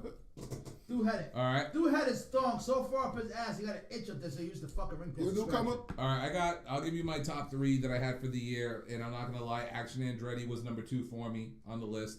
Number 3 for me this year, this is a guy that nobody saw coming. Adam Cole had no idea he was there. He went to go under the ring to go pull out a ladder, and what happened? He got cursed. So Danhausen is my number 3 for this year. My newcomer of the year is somebody who nobody expected to become a professional wrestler. Nobody expected him to be that fucking good in the ring. You gonna do it? I'm doing it. I'm sorry. I just realized what you're talking about. He had a match at WrestleMania. He did. He had a match at SummerSlam. He did. And he had a pay-per-view match at Saudi Arabia. My newcomer of the year is Logan Paul. I know Eddie hates the dude, but let's be honest. Guy's good in the ring. You want to talk about having great matches? The guy has put on phenomenal matches. He has a buzz. The guy can work. He's better than half of the guys in AEW. 3-match Paul. He's better than half of the people down in NXT, if not more than the people down in NXT. And he's just as good, if not better, than some of the people we see weekly on Raw. Definitely more charismatic. And he's only had 3 matches. This guy has done a lot in his short span of time. And unfortunately, an injury is keeping him away, but he's coming back, and we all know he's going to have a Mania moment. And he's going to win the Royal Rumble. I hope not. God. But no, my newcomer of the year, like I said, I got to give it to Logan Paul, man. Logan Paul showed out this fucking year. You got one more award before we move on? Yeah, I mean, all we have left are awards, so. Mm-hmm. All right, how about this? Moment of the year. Moment of the year was an entire fucking match for me. Okay. Johnny Knoxville versus Sami Zayn. Woo! Say what you want. That motherfucker was entertaining from beginning to end. And Eddie even body slammed Sami Zayn in the match. It was a great fucking match. Woo! You can't hate on the match you was in, Eddie. That's like me beating up fucking Wardlow and Hobbs. Ooh, damn. Yes, that's a tough one. That was actually on my list, too. That's my number 3. But go ahead, Eddie. What you got? One booby. I mean, what pay-per-view was it? Full Gear at the beginning of the year? Beginning of the year was Revolution. When it ended, when 2 men walked out, when you heard boom, and then you heard Flight of the Valkyries hit. Mm-hmm. Come on. That's moment of the... You had those 2 names. Technically, that was last year. Was that last year? Yeah, it was last year. That was 2021. No, that was. Yeah, it was because it was right after All Out last year when CM Punk debuted. Yep. It was right. It was right before Grand. Ha! Ha ha! Yeah, moment of the year was last year. So last year. So last year. So 2021. I was Punk last year too? Punk's return, yeah, it was last year too. Jesus Christ, what happened this year? There you go. Johnny Knoxville wrestled Sami Zayn. I mean, that wasn't a moment. That was a fucking moment. wasn't- Nobody expected that match to even be watchable. And that motherfucker stole the weekend. It really did. Alright. It really A did. moment. All right, you want a moment? I'll give you a moment. Come on, McMahon. It's time. Time is money. Lights go out. You know, wrestling only has more than one royal family. The return of Cody. Eddie, I'm surprised you didn't take that one. That was an easy one. Yeah, that was a layup for you. He came to save you guys. Can I get one more? Go for it. When Kevin Owens and Stone Cold Steve Austin actually had a match. That was great. That was actually a moment. Want me to give you another moment? Well, I gotta. I want to do something. Can I do another one though? Go for it. Somebody gave Marina Shafir a mic.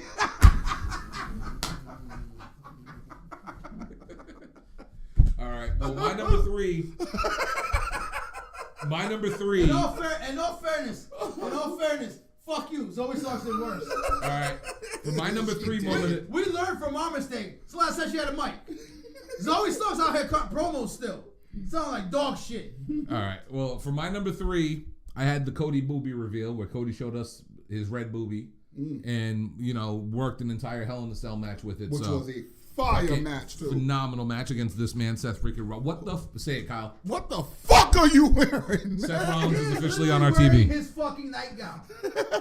This man is looking like he just put pipe down on. He got the taco meat showing too, That is bro. literally a jacket you wear. Speaking of after hairy you boobies.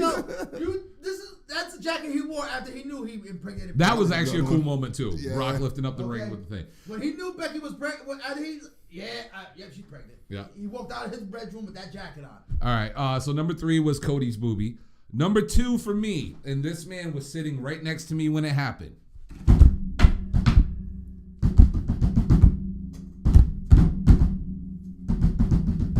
CM Punk coming out to AFI versus MJF in that dog collar match at Revolution. When I heard that music pop, you can ask this man right here. I almost went ape shit. You can ask this man right here because he heard me all the way like 4 cities away, splooshing my pants. Win with it, yeah. Yeah. So CM Punk coming out to AFI was fucking great, and it was such a nostalgic moment for me. Literally the first time he's ever won the Blue Thunder Bomb. And the number one moment for me this year was the return of Bray Wyatt. I'm sorry. Everyone was waiting for that. The White Rabbit had everyone wondering what the fuck was going on. That shit was great. We all knew who was coming, but we didn't know who was coming. And to see all of the fucking Firefly Funhouse characters just appear in the crowd, and the lights zoom in, and then the magic door appears, and the lights pop up. And this was the main event of a fucking pay-per-view. The last match already went on. Bray's return was the main event of this show. So for me, moment of the year was Bray Wyatt's return back to WWE. I got one for you. Okay. Yeah. Fire me, you fucking Mark! Which leads us to the next one, promo of the year. Good Lord, can I get a top 10? Huh? Can I get a top 10? We can't do 10. No, we start! Of course, we got to start with Zoe Starks. blame you. You're It was giving- your fault. You're really giving that some shine? It was so terrible. Oh, my Lord, that was the worst wrestling experience I've had. That shit was horrible. And you saw Jenna Morasco and Charmel fight. Oh, my Lord. That's still horrible. Oh, Marino's number one. Hey, she was 1A. Zoe Starks is 1B. I said best promo of the year, guys, not the worst. Oh, my bad. Because if it was worse, Marino would have won. We would have had to play it for We everybody. would have had to flip a coin in that one. Because I'm sorry, that fucking Zoe Stark promo was... She was telling people that she's a problem now. She literally stole Marina Shafir's shit. Like, what the fuck? But- you do a bad promo and then you steal a bad promo? But see, you can't give props to the person biting the promo. You got to give it to the OG original. So I'd have to give my vote to Marina. So. But you don't take something bad and make it worse. Stop Dollar how to do it, Tope. I swear swear to God, every time Keith Lee's big ass is in the ring, he does 8 topes. Without a problem. Because- Never hits the middle or bottom rope. All his matches from now are just topes. Leg never goes out. All right. But yeah, best promo. I'm kind of torn. I'm going to give my number 2 because I'm pretty sure people forgot about it, but you will remember as soon as Triple H had just taken over for WWE. Okay. The week before, one was busy with a kilt and a sword, and the other was busy trying to prove if Ezekiel was Elias. Which he was not. So the next time, Never proven. Drew McIntyre comes out to the ring, gets ready for his match, shoots the shit with the fans, gets interrupted by Kevin Owens, and absolute fucking brilliance happens afterwards. Kevin Owens basically restores his fight the prize fighter gimmick, and Drew McIntyre basically restored the word wrestling, That was fucking the great. word wrestlers, the challenge to his fucking getting released, getting called back. I didn't call them, they called me, came back and busted my ass in the fucking ring. That promo was fucking pure D magic. Number 2, I have 3. Number 2 was by a motherfucker who I cannot stand because he ruined the fucking Avengers. Right? But when Ciampa actually put that challenge out for the U.S. title with Lashley, and he had the robe and everything, that was fucking excellence. Number 1. I think this is my number 1 as well. So hold on, wait. We'll save it because that's my number 1 too, and I don't know if it might be Eddie's, but You know damn well it's Eddie's. all right. Well, for my number 3, I'll do my number 3 really quick, and then my number 2. My number 3 for this year was a day where the world learned something. It learned that scissoring, It's not sexual. well, not only is it not sexual, but it's a way to greet people. You know, and they had an entire arena. You don't know, I go up to everybody and be like, what up, man? How you doing? May the scissors be with you. May the scissors be with you, Eddie. And with you. And with you. See? So you know what I mean? So National Scissor Day was number 3 for me. That shit was I just. greet my children when I get home from work. We don't need to know what happens. With Yeah. Nicole. Yeah. We get the idea. And you and Nicole Scissoring just ain't We know you're the little spoon. Hey, first off, every man wants to be the little spoon. They just don't know you. I'm saying that's warm and comfortable. For real? Like, what? But number 2 for me, right?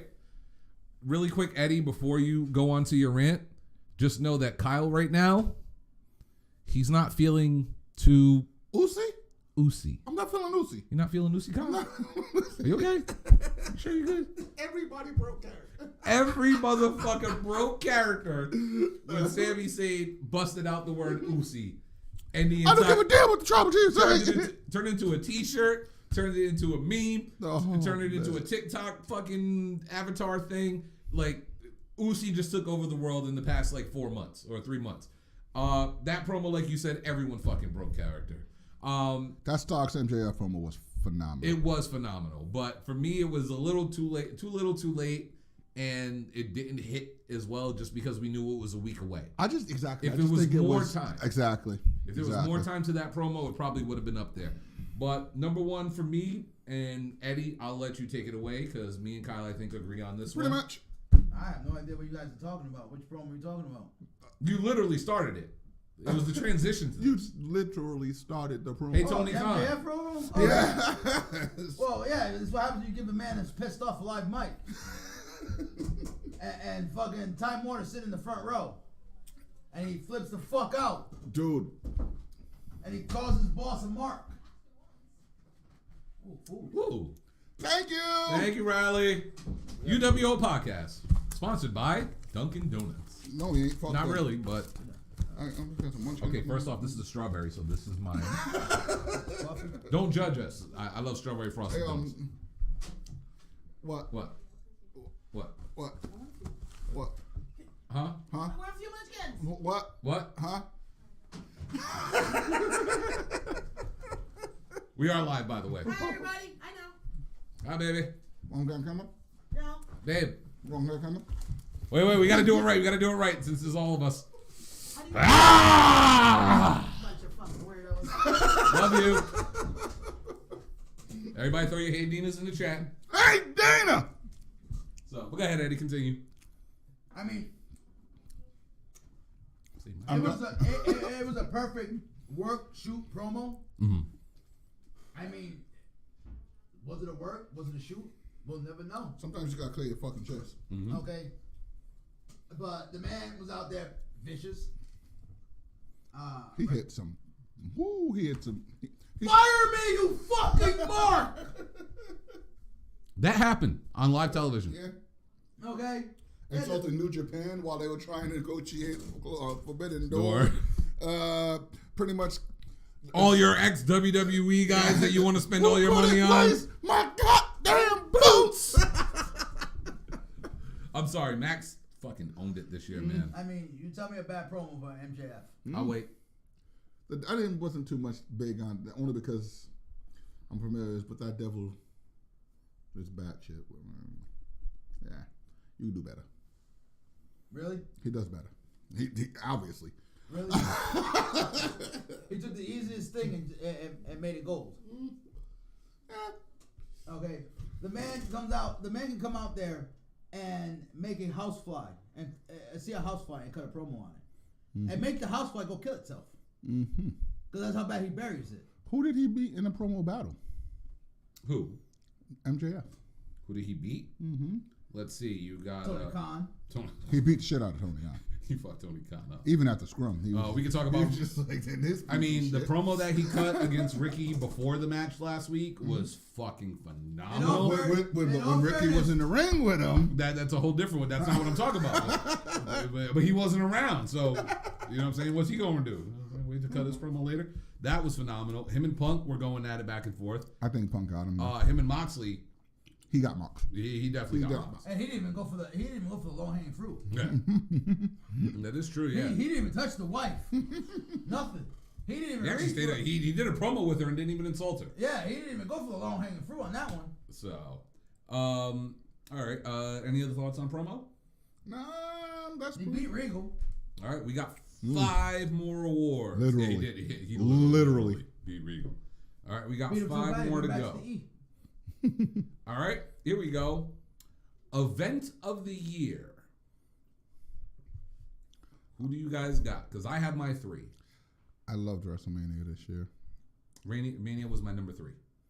Forbidden Door. Forbidden Door was good. I actually don't even have Forbidden Door on this list. Even though it was great, I didn't have it on this list. Final Battle was fucking excellent. Final Battle was really good. NXT did their thing as much as I'm critical of them for this past event was pretty fucking good. Okay. I'm sorry. Every AEW pay per view, and I know I want to sound biased. No, you're not wrong. They strike it out. They hit home runs. You're not wrong at all. They hit home runs. With the in pay-per-view, exception of the third match between Mox and CM Punk. That's actually my number 1. All Out. When it comes to a show, That main event, I hated. Well, here's the thing when it comes to a lot of these shows. A lot of the main events, a lot of us don't agree with. A lot of the undercards, we may not agree with, but the main events were bangers. So for me, I look at it like this. All Out, top to bottom, was a phenomenal card. You had the return of the Elite. You had the end of that tournament with them and who was it? I forgot who they beat in the finals. Best Friends, wasn't it? Or Dark Order? No. I believe it was. I honestly can't remember off the top of my head. Hangman and Hangman Dark Order. Yeah, I think it was Hangman. It was Dark Order. You also had the Acclaim versus Swerve and Our Glory #1, which stole the entire fucking night. stole the night. Which somehow turned the crowd. It was a double turn. Turned the world, not just It the was a crowd. double turn that night. Like, You know what I'm saying? I'm like, Tony, give them the belts. Yeah. Do hear them motherfuckers. Yeah. Call inaudible. Like there was some banger matches on that card, and top to bottom, that entire place was rocking. Hell, people actually sat down and watched Jade Cargill have a match. Yeah. You know what I mean? we're Like, talking about promos. It looks like Seth Rollins right now is putting this kid over his knee right now and spanking him. and we had Thunder Rosa and Tony Storm at that pay-per-view as well, before Thunder got hurt and all this shit had to go down. Excuse me. So for overall, I gotta give it to All Out. I think All Out was the shit. Number 2 for me was Clash at the Castle. I had that as number 2. That was a great show. Fun matches. The tease with Austin Theory going for the title. You had what else was on that card? I'm trying to think. We had what I think is going to be one of the matches of the year, Gunther and Sheamus. That fucking stole the entire show. Oh my fucking goodness! I got it. I gotta have that as number 2, but All Out was number 1 for me. That needed to be on a pay-per-view because I'm sorry that I just couldn't keep up with it. Too many fucking commercials. I mean, technically it was on pay-per-view. It was an event. The Gunther Ricochet. Yeah, that was No, Gunther and Sheamus. Oh, Gunther and Sheamus. Yeah. Oh, Gunther and Ricochet was really fucking good. Yeah, but that didn't need pay-per-view. Shit, did they know? They didn't know that they had that magic. Goddamn commercial. I mean, they didn't know, but everybody else kind of. That goddamn commercial. So, all right. So, who do you got, Eddie, for your event of the year? I got Forbidden Door. Okay. I mean, literally, who the fuck thought that? We've seen U.S. companies work together, but you have New Japan and AEW working a U.S. pay-per-view. WCW did it first. ROH did it all the time. Nobody cares, and that's why TK brought them. I mean, fill your own time slots then. you're lucky he brought them because they could be on WWE right now. NXT 3.0. It's true. NXT 1.0 was ROH. Go ahead, bro. I gotta give it to Forbidden Door. Come on. No, it was a great. You have the names of Okada on there. Like, who the fuck thought Okada comes to the state? Okay, nobody ever. You fucking had that 4-way alone was like a fucking orgasmic dream match. Okay, you got 3 of the best wrestlers and Jay White in the fucking same ring. Okay, Jay White got elevated and carried. Yes, I still hate Jay White. I got an event that I never. Hey, Jay White. Hey, I heard you're the champion over there. Do something. I got an event that January 4th. Just wait. I never thought I would ever give props to, but god damn it, it was a solid ass fucking piece of work. So, fucking Crown Jewel. Fuck you, WWE. For giving Austin us Theory's gonna salary run that. away like a little pussy. Yeah. Of course. So Bloodline really came and took over Raw. I like this. I'm not gonna lie, this has been pretty cool. That's on you, motherfucker. You talked all that shit. Peace out. Like, I'm Seth freaking Rollins, bitch. Bring it. No, go ahead. So you were saying about Crown Jewel? Nah, but I actually enjoyed it from top to fucking bottom. Fucking even Brock Lesnar put on a good match. It was excellent.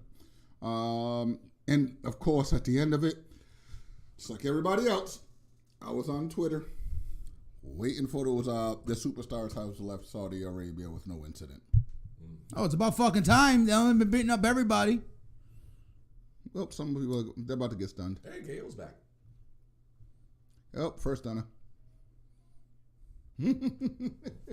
But yeah, man, Crown Jewel was actually pretty good. Royal Rumble was excellent. Royal Rumble was pretty good. Forbidden Door was good, and it had a Shibata moment. That is true. You got Shibata. I forgot all about that. Yeah, that should have been Alone, Shibata. Wasn't even thinking about that one. All right, now it's time to start getting to the nitty gritty. We'll save match of the year for later. We're gonna go to tag team of the year. Andy, would you like to go first? FTR. Move on. Nah. FTR. Nah. FTR. FTR. 3-belt FTR. Okay? Hey, Tony, you know we Banger work here, right? after banger after banger Hey, Tony, can you after find banger. some place in the card to put us on next week? Okay? How about next week, Tony? We are pretty good. Can you put us on the card, Tony? Hey, Tony, Don't get we're trolled not doing by it. Dax. We're not doing anything. Don't get trolled by Dax. Don't get trolled by Dax. We're not okay? doing anything, Tony. Calm the fuck down. Don't get trolled by Dax. Okay? These men. Good night, everybody. You gonna make me choke on my donut? God damn it! Man, I would have given you a pass if you said the gun club. You said hit row. You said hit row. I vote wingman. I wrote Trustbusters over hit row. Don't forget Chaos Theory. Serpentico at least got wins. You got 100 losses, bro. But 13 of them are wins. I mean, hit row hasn't been around long enough to get I'm just 100 saying. losses. How many wins does Hit Row have? Do they even have 13? End the show. Why? End the fucking show. He Why? said pretty deadly. He said, boo this man. Chat. Boo this man. Boo Dave Jackson. End this Boo. fucking show. I know it's cold in Texas, but goddamn, boy, you have frostbite in your brain? It's his first time seeing snow. He's tripping out. Oh my. Jesus. What you guys are used to ice cubes, not ice on the streets? Oh, fuck. Oh, shit. What did I say? I mean, we said tag team of the year, not Hayes of the year. I got two tag teams of the year. Okay. Number one tag team of the year. I'm sorry. You got to go 2 first. Marina Shafir and Nyla Rose. They're undefeated, bro. They're undefeated. I mean, say what you want to say, but a historical title run can earn you top tag team. That's in my book. I don't know about everybody else's. We had this argument last week. But the second one, your boys. My boys. The ones who went out there with low expectations and earned people's respect. The one who had me yelling, Tony, call a fucking audible. They took over the fucking world, bro.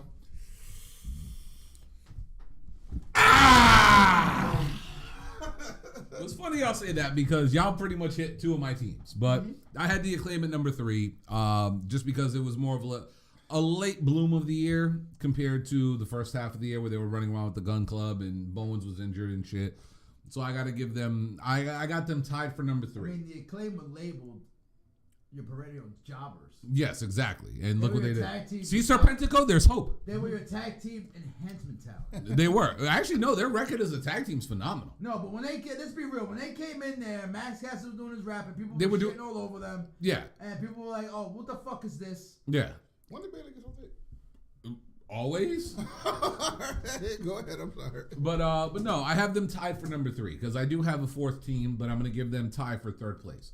The Acclaim is number 3. Number 3 also for me, I have to go with my boys, the Briscoes. Only because Ring of Honor being put on ice, which I still think is bullshit that these dudes aren't on fucking television, but Jim Cornette made the greatest point of all time. How aren't these dudes on television, right? You got people that are walking around half naked on the internet. You have a guy who was a known bank robber on television having a death match with Chris Jericho. Mm-hmm.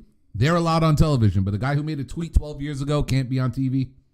Let's really think about that. That's why there's something else behind the scenes on that one. There's something else that we don't know. Either they're playing that shit up, or somebody at Time Warner really.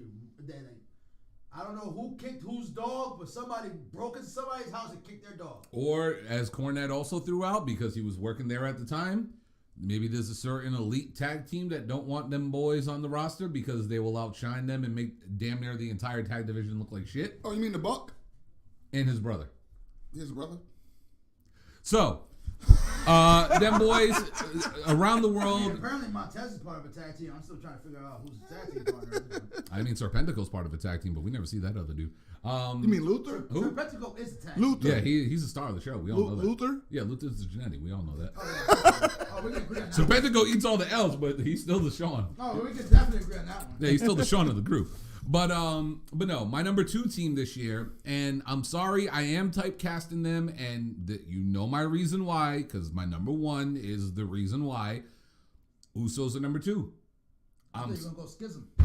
No, Schism's on their breakout for next year. Don't worry. Trust me, they're gonna break out next year. GYV, Huh? the Grizzled Young Veterans. God, I miss calling them that. I I miss calling them that. I mean, don't get me wrong. I actually enjoy Schism. So. No, they're not bad. Not bad. Oh my God. It's a good theme song too. But no, the Usos are going to be number 2 for me. And I'm sorry, Kyle. I know they're your boys. I know you use that defense all the time, but I can't give them the number 1 spot when you're fighting the same teams over and over and over again. And I'm sorry. I'm with Eddie. They just want the whole fucking money in their roster. Yeah, exactly. Roster. They're on one show, one brand, one company. But I can't Fight the same fucking people over and over again. I can't They're get running past through that. the same 4 fucking teams repeatedly. Thank God we're not seeing the New Day and Usos again for a Yeah, long last time. New Day had to go to NXT for this because they're like, they had to send the NXT. That you watched. that you've watched. I've Not watched. that they've done. I've That- not Just watched. listen now. No, That you have watched. I have seen Just clips listen on now. Facebook. Just listen now. Watched. That you have watched. Watched. That you have watched. I mean, if I need to go to bed early, yeah. Can I ask the question? That you have watched. What other tag teams aside from FTR have the Briscoes fought this year? Oh, you got to remember, you're talking mainstream. He has watched. Oh, okay. Shut up, Bryan. I mean, I have YouTube. What have you watched? They fought Aussie Open. Okay. Quick Against? match. Against? What, the Briscoes? Against? Aussie Open. Aussie Open. Okay. Okay. They just had a wonderful trilogy with FTR. I said, Okay. aside from FTR. They have fought the Rock and Roll Express. Okay, that's two. Okay. They have fought lesser known teams out there. I need to know that you have watched. I've watched a few of them. I just don't remember the tag teams they fought because they've obviously gone out there and killed them. Exactly. I'm sorry. Zachary? Exactly. Okay, the Usos. Who have they fought? Huh? Who have the Usos fought? Everybody. Aside from the New Day. Everybody. Like the New Day. aside from the New Day. They fought. Get this now. Mm-hmm. Get this. Okay. They had a very good match. Very good. Mm-hmm. Against the New Day. And this leads Don't me. worry, because apparently this Friday they're gonna have a banger with Shit Row. Shit, row, hit, ropes. Can I make that into a shirt? I need that as a shirt. Can I? I'll tell her after. But my number one, and shout out to the Motor City Machine Guns. They have been killing it down in TNA. Oh yeah, the but Briscoes had a match with Motor City Machine Guns. Mm-hmm. They also fought Anderson and Yeah, no, Gallows. goddamn well, you watched them. Yeah. I could have talked about the main event from House of Glory, some of the teams from down there. I mean, if Gato wasn't over that butt raping the fucking tag division in New Japan, we would have fucking probably got G.O.D. doing some shit. Mm-hmm. But he don't know what the fuck he's doing. He out there doing a Scott D'Amore right now. What the fuck are you doing? Hold up a second. This has been a long time I still got my coming. number one. New Japan, what the fuck is wrong with you? Hold on. I still got a number one. You still got one more. I still got one more. Boss, what the fuck are you doing over there? Why the fuck is G.O.D. looking like Klaus? Why is Tama Tonga out there getting beat up by Carl Anderson? Are you fucking shitting me? Hang on. And where the fuck is his brother? It's non-existent. What in God's green name are you doing over there, Gato? Eddie? Hashtag fire Gato. Matter of fact, I figured out why Scott D'Amore's all fucked up. He's a man. Eddie? He still got to do his number one. Scott D'Amore has to get pegged. That's right, I said it. Scott D'Amore gets pegged. Go ahead, bro. You heard me, Ronaldi. Right. He gets pegged. Oh, can you unpause Bryan, please? Play. All right, my number one. My number one for this year. I'm going with. breathing? Huh? I hope he was breathing. I was pretending I was looking at Mandy Rose leaks. But no, my number one for this year is FTR. I'm sorry, with all due respect, Kyle, to the Usos. When you're going to different companies, you're holding three different titles on three different companies, three different In countries. 3 different countries. Thank you. In three different countries. They're traveling around the world, They and got so many stamps on their fucking passport. And I know- Passport. and I know tell the Tony running- to pay him more, then they can stay on AEW. well, here's the other thing. That and the running joke of, hey, Tony, don't forget we work here. It's because they're out there working in different countries. They're working in AAA. They're working in New Japan Strong and all that stuff. There's no way I cannot give it to FTR, man. On a year like this with 3 title belts, it's hard to go against those. They out there putting over tag teams Yeah. all over the world. Legit. Usos sitting over here fighting the same fucking guys that can't even get themselves over. These guys can't even get over with a match with the Usos. And that's not the Usos' fault. The Usos look damn good in those matches. But, you know, if they're so damn good, you're supposed to elevate and get your opponent over. Okay. All right. FTR so damn good. Who did they win the AAA belts from? Penta and That's Titus. Ask him, motherfucker! That's what I do! You wanted me to fucking remember that far back? Sorry, it's a thing. And mind you, greatness in his own. Lucha Bros can even be up there if they wear more really could. trios this year. I promise you. But they're up. I promise you the New Lucha Bros. category for next year. Fuck that. Lucha Bros are better than your favorite tag team. I said it. All right. Well, since we only have 3 categories And I left, wish they were spotlighted more as just the Lucha Bros this year. They put up. Just watch the cage match between them and the Bucks. I 100% agree with you. Oh, yeah, they were. Last year they were tag team of the year. Oh my lord. All right. Well, Fucking Penta's a goddamn fucking wrestling whore. we only got 3 left. So we're gonna do the ladies first. Female wrestler of the year. Who wants to go first on this one? Jade Cargill.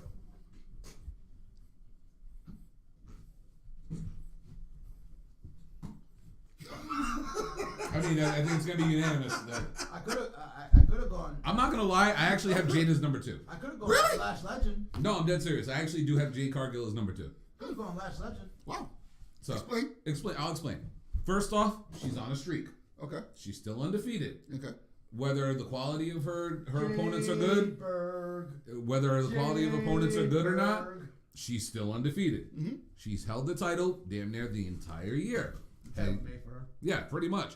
Hasn't lost it yet. He said Mandy Rose. All the names, she has put down some names. You know what I'm saying? Like when Ty Conti was having her nice little buzz, took her down. You know, when Anna Jay was starting to get her little shit in, took her down. Wasn't the best match, but took her down. She took down Athena. Anyone who has challenged this woman has been dropped. And I'm sorry, it's hard to go against somebody who's got a perfect fucking record. You're not even a tag loss for the girl. Can I put an honorable mention in there? Go for it. She's Because I do have a number 3, but go for it. She's a indie wrestler, actually. And I've enjoyed her matches 3 times at 3 separate events, personally. Aha. I see what you're doing there. And I also got chopped in the fucking chest by said person. Go for it. Damn it. She's not there because somebody broke the photo. Gabe, don't hate on Damon. He brought us liberty. I broke the photo. Okay. Tacoma. Fuck that. If you actually went and actually watched them, you can see a few of her matches on. She has her own YouTube channel. New World Wrestling Extreme on YouTube does have her matches up there. So if you guys want to check her out, definitely do. But yeah, I can see why. I'm gonna give her props, man. She's fucking good. She is. She really is really good. And she's not even in the comments anymore. She probably putting the little wolf to bed. Yeah. However, dude, she's really fucking good. Like no word of a lie. We're not just blowing smoke up your ass because she's a local wrestler up here. She's really fucking good to the point where she is now going to be a part. I'm gonna say this again. Going to be a part of the Wrestle Code video game when it comes out. She's already been scanned. She has her TikToks out there. She's really blowing up on social media. Like her numbers have jumped. And R.I.P. to Frank. If you watch the video, you know who Frank is. Also, and she loves nachos. What man does not love a woman who loves nachos? She will hook the nacho. She got all the nacho connections for real, across literally, the literally, in Canada. What's up, bro? Wait, what happened? What was said? Ronda Rousey, such charisma and exciting. I couldn't even say that shit. Said nobody ever. I couldn't even say that shit. I can't even read it without laughing.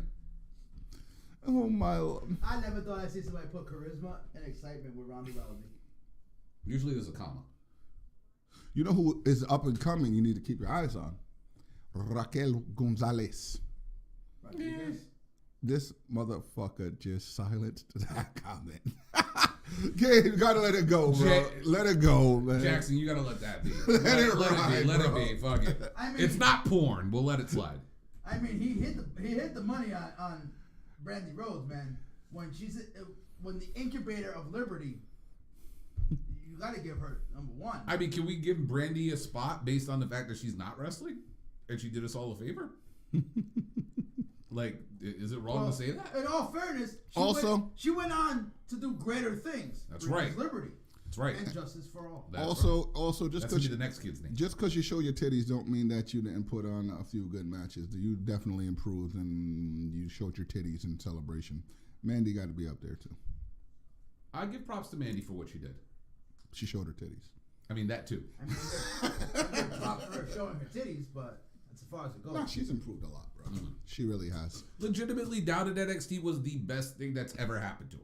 Like legit, it was literally the purpose of what NXT call downs were supposed to be. Go down there, reestablish yourself, redefine your character, work on your in-ring work. She actually did all of those things. Remember Ferrari engine in the what was it, in the Tahoe or some shit like that? I don't even remember. But anyway, he went down there. He went down there, reinvigorated his career, became the Bray Wyatt that we know now. NXT does serve a purpose with certain people. Mm-hmm. I got it. Liv Morgan. Ooh. Liv did have a pretty decent year. She fucking was all buzzed because of the goddamn crowd, man. Where is she now? Well, that's a whole different story. You know another person. Unfortunately, she's tag teaming with as much as you King got. No Pop. Fuck it. Xia Li. Nope. As much as you motherfuckers and as much as you like burying I'm sorry. wrestlers, Xia Show. I'm actually We're supposed to be talking about not the best. going to bury somebody. I'm going to give her props, and that is let's get the initials right. DMD. Say what you want about the girl. She worked on her craft, and she's fucking killing it. She's became from, as Cody said back in the day, undesirable to under-fucking-niable. She is killing it down in the fucking AEW, and it's about goddamn time somebody admits it. Okay. Well, your number one is? Bianca. That's not a dude. She's outshined everybody. Facts. You put her in the ring with Sasha Banks. She's the only person on the planet who thought Sasha Banks was overrated. She outshined her. She had a match with Charlotte Flair. She ends up losing the match, but the focus was on Bianca. She fucking killed it. She owns her fucking craft. She's gotten leagues better. She's even gotten better on the mic. Give the girl her fucking props. She puts on fucking clinics, and she's also an historical wrestler. And the fact that she did kind of, not once but twice, have a main event. Well, not a main event slot the second time, but it was still a slot on WrestleMania, which was high profiled. Mm-hmm. I mean, I'm with you on Bianca as my number one. I definitely got her up there. I wasn't joking when I said about Jade being number two. Mm-hmm. And the fact that you brought up Mandy, I didn't even really have her on my list, but I got to give her a tie for number three, because number three for me was a girl that we really didn't talk about a lot on this show, but has been consistent and has been winning down in Impact. And it's got to be Jordynne Grace. Jordynne Grace gets better every fucking year. Pause. Jonathan Christian, what the fuck did you do to Jordynne Grace? What did you do to my Dick Mama Punk? Why is this woman got no butt no more? Another one that's missing her assets. Thanks to another fucking rock heartless member of midget. my member of your lollipop guild. That man is shorter than me. I don't know about that. He is. Sorry, I'm supposed to be paused. I don't know how that's possible. How is that godly possible? This man, you robbed us. I can't stay paused for long, goddammit. Mama Pump, she has become Charlotte Board. She posted a picture in a G-string, and there was nothing there anymore. I know. I shedded a tear. For research purposes, by the way. Fuck research. Twitter. I shedded a tear. I cried. I went to the bathroom and took a shower and cried in the shower. She ain't got no assets. Go ahead, man. No, Eddie. Hashtag fired Scott DeMore. Eddie, who do you got for your number one female wrestler this year? I'm gonna cry. Oh my God. Fuck you, Jonathan Grisham. Fuck you, Juice. Who's your number one woman of the year? this year?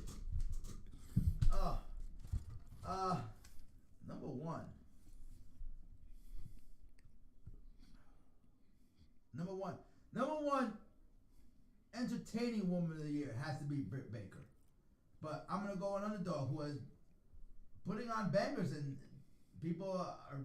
I know where you're going with this. I'm with it. People don't understand the story that's going on. Okay? Yes, she's being overshadowed. Yes, she's being cock blocked and everything, but y'all are sleeping on Jamie Hayter. Mm-hmm. Jamie Hayter's been out there fucking... She has gone out there and put in that fucking work. She has wrestled her ass off. She earned that title. She made a believer... Like I said it a few months back, Jamie Hayter would be perfect to be the one that dethroned Jade. Yeah. But she earned that women's world title. Yeah, she doesn't want the non-binary. Not the secondary. She earned the number one title and stuff. People don't understand. People are like, oh, she's still a sidekick to Britt Baker and everything. But Britt Baker, the story is leading to Jamie Hayter finally going off on her own. So she's a woman?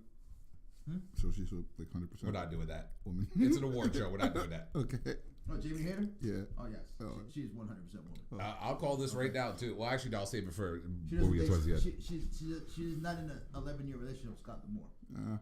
But did she... That's a man! I didn't say that. Did she win the non-binary title? Thank God she did. I would have been heartbroken. Tim would have been heartbroken on the internet, on Facebook. All right. So, which do you guys want? Because we got two categories left. Okay. Best male of the year. Yes, that's exactly right. Or I match got of the year. I had Jamie Hayter pegged 2-3 throw, especially when Or Britt if you Baker was. combine the awards. All right. Which one do y'all want? Y'all want match of the year or best male of the year? Let's go match. All right. Let's go match.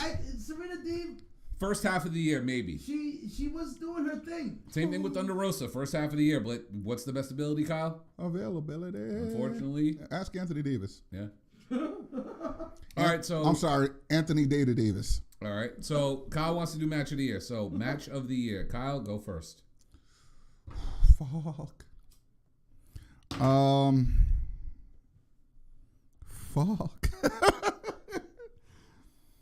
All right.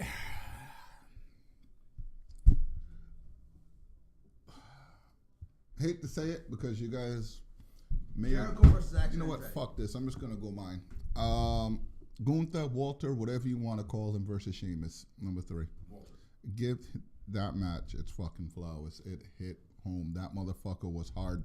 There was definitely a few stiffs in there.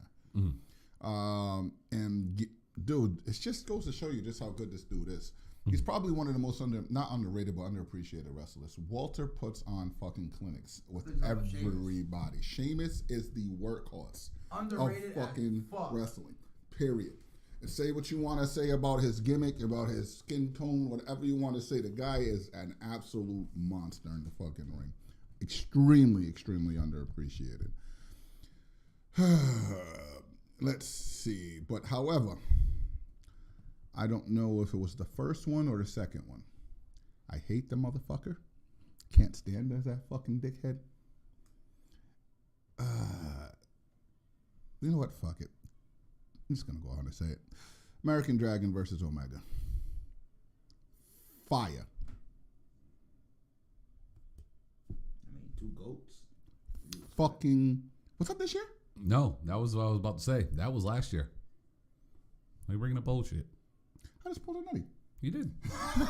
In the same episode. Go figure. Same episode. You already know. Number 1 Hold on. happened last year. Hold on. Can I get my number 2? No, can I get my number 2? My number 2? Shit, fuck, that really was last year. Yeah, Shit. it was. All right, you know what? Fuck it. I watched it. And I still say not the strap match, not the dog collar match, but the second match previous to that. Between FTR and the Briscoes. 2 out of 3 falls? Yes. Okay. Was fucking magnificent. That match was pretty much, if you wanted to find today's era of tag team wrestling, there it is. there it is. And then the number 1 match that I fucking love was the debut of Scripps.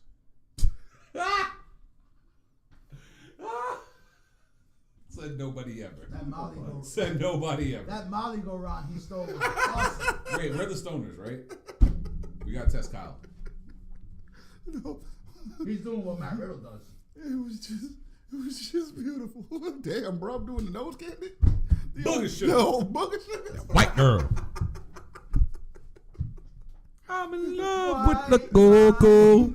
Matt Riddle has been ordered to go to rehab just for the Mint Roman, though. Just so you guys know, WWE don't test for weed. He didn't have to put Let's just that. expose the shit out of it. Like, by the way, WWE does not test for marijuana. I love the new one that's come out. He went home to deal with his issues of his divorce. The man looks like he got over his divorce banging porn stars. And cocaine. Just throwing that out there. He pulling a Rick James. What did Doing the 5 fingers cocaine. say to the face? He's doing cocaine and hookers. I think he got over it. All right, so who you got for number 1, Kyle, aside from Scripps? Live view of Matt Riddle and a hooker. I'm Nia gonna fuck you, bro. Jax versus Charlotte Flair.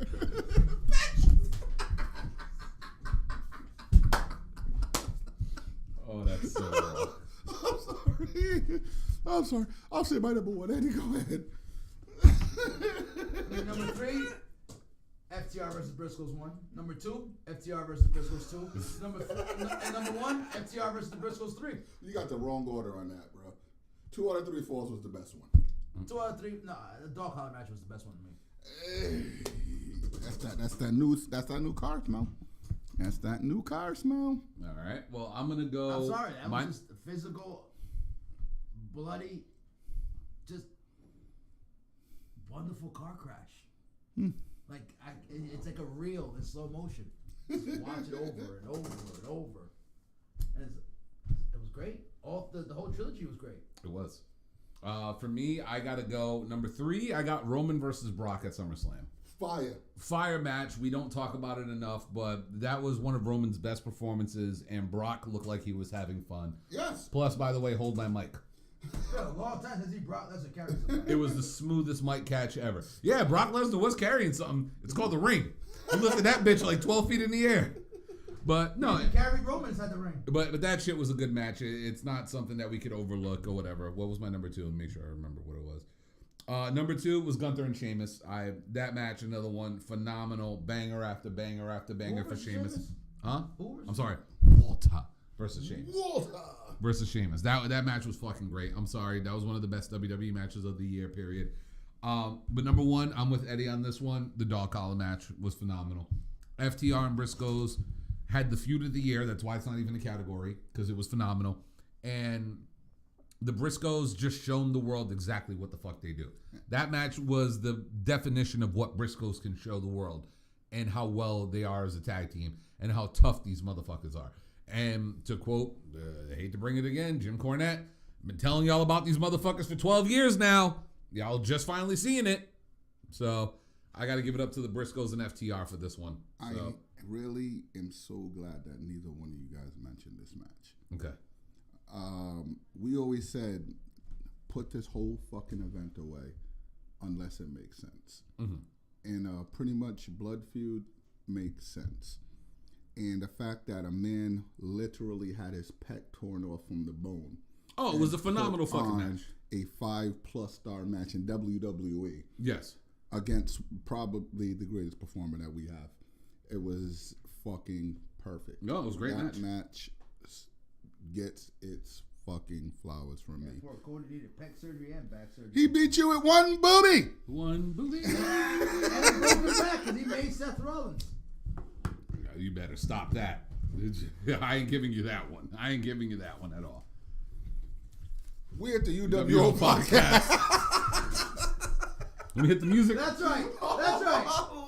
That's right. We're here to bury Seth Rollins. Like hell we are. All right. Well, we got the match of the year. We got the match of the year out of the way, so there's only one thing left. Best wrestler of the year. This is going to be a fun debate. Now, listen to the word wrestler. Listen to the word history.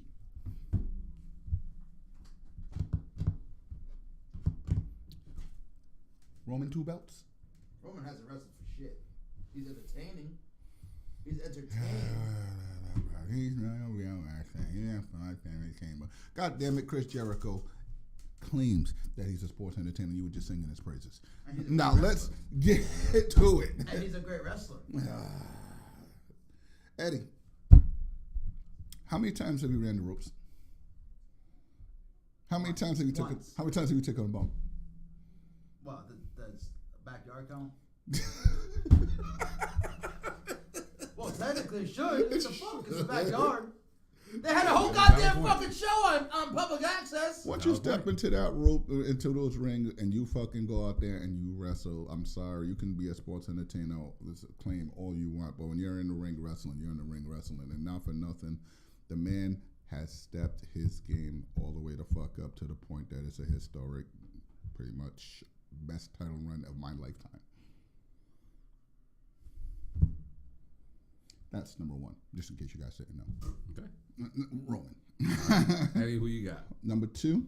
Kyle, you know you do it backwards, right? You're supposed to build up to 1. Well, we all know who my number 1 was. There was no... Who was my number 1 going to be, Bryan?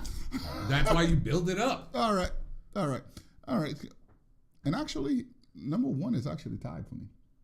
Okay. Because he hasn't... a tie at number 1. Number 1's got to be definitive. Ties everywhere else. Nope. Because I was promised a Summer of Punk. And I got somebody who carried AEW through an injury, through a pandemic, through it all since the beginning. A guy who has not been afraid to bleed in the ring because he bleeds everywhere goddamn where else. Beat fucking alcoholism, came back looking like $1 million fucking bucks and picked up right where he left off. That's right, Troy Christensen. John fucking Moxley. Give that man his fucking props, bro. Wow. All right, Eddie. Wow.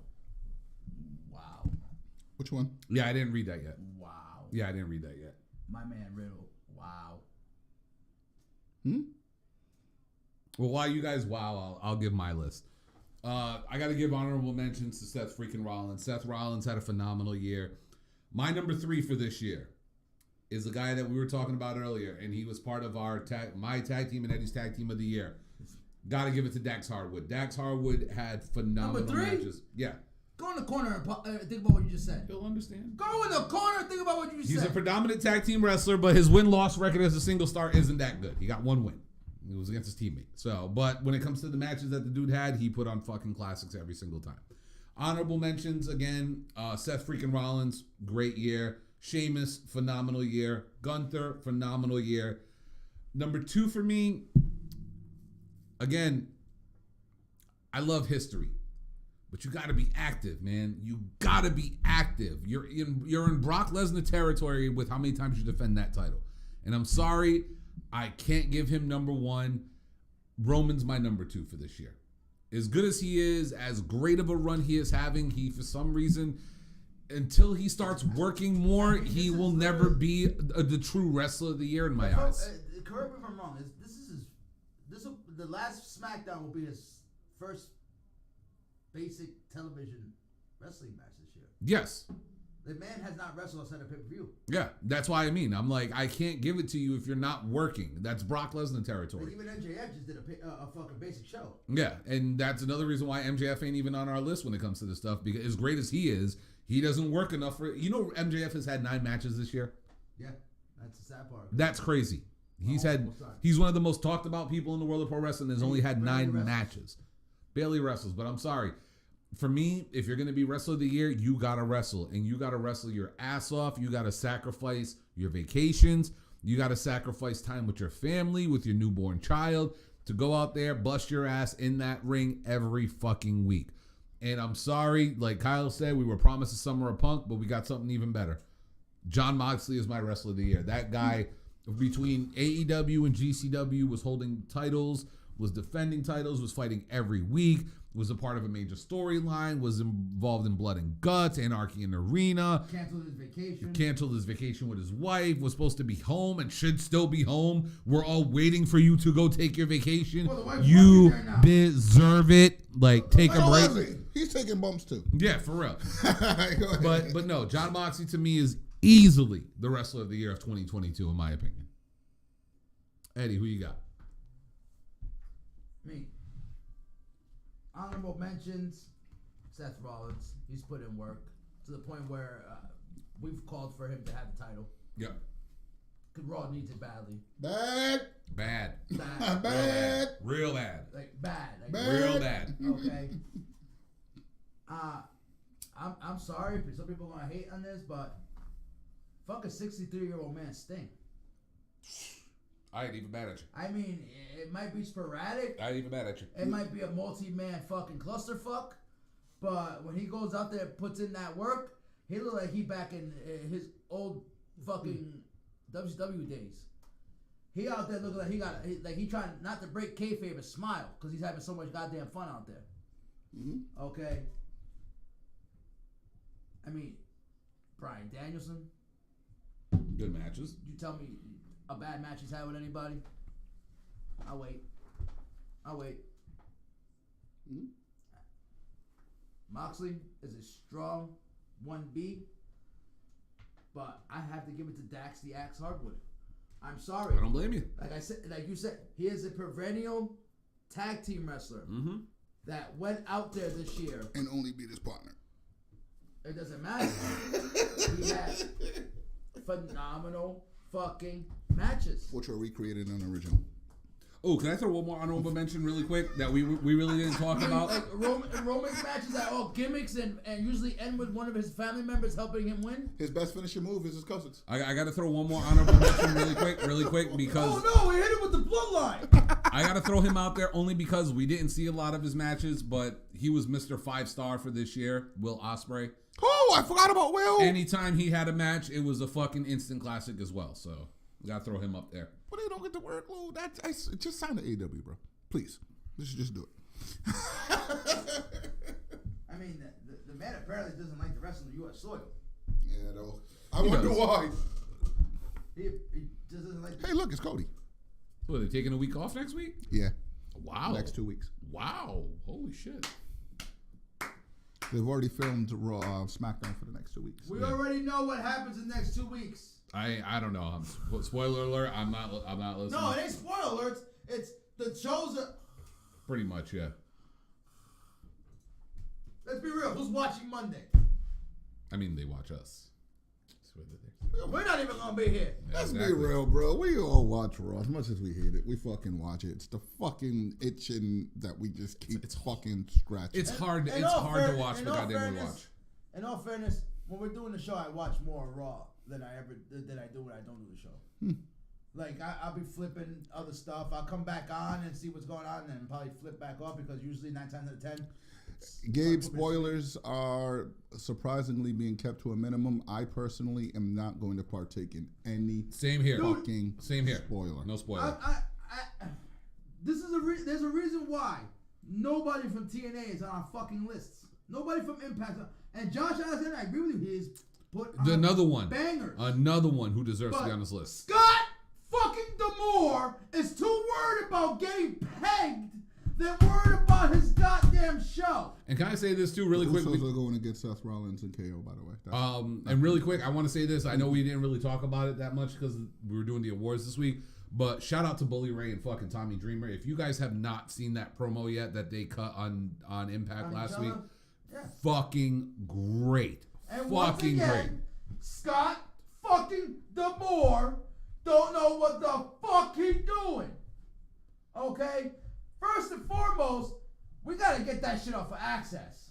Yes, please. Go suck off any other network. Okay? But at least if they reach more than fucking 10 homes, you're winning. Okay? Second, get these fucking 5 fucking people you have in the goddamn arena the fuck out of there and get yourself somewhere else. It's okay to travel. People will watch Impact. Oh no, they travel. They're traveling. Do something. They're traveling, but they're not. Here's the thing. Where are they traveling? In Canada? They were in Florida. Shout out to Lou from Wrestling is Trash. Here's the thing. He was actually there. Number one, as Gabe just pointed out, Anthem owns Access. So let's just be real, they're not going anywhere. Number two, they're also Anthem is up Access. Number two, they actually do broadcasts on Twitch as well. No, they don't. They don't do it anymore? No, they stopped doing Twitch like 8 months ago. Fuck, why ain't they on That's why we don't talk. Why do you think we don't talk about it? They could at least be on YouTube. They are Everybody's on YouTube. on YouTube. They're on YouTube, but the thing is, it's under their like Plus membership. You got to have the Plus membership to watch it.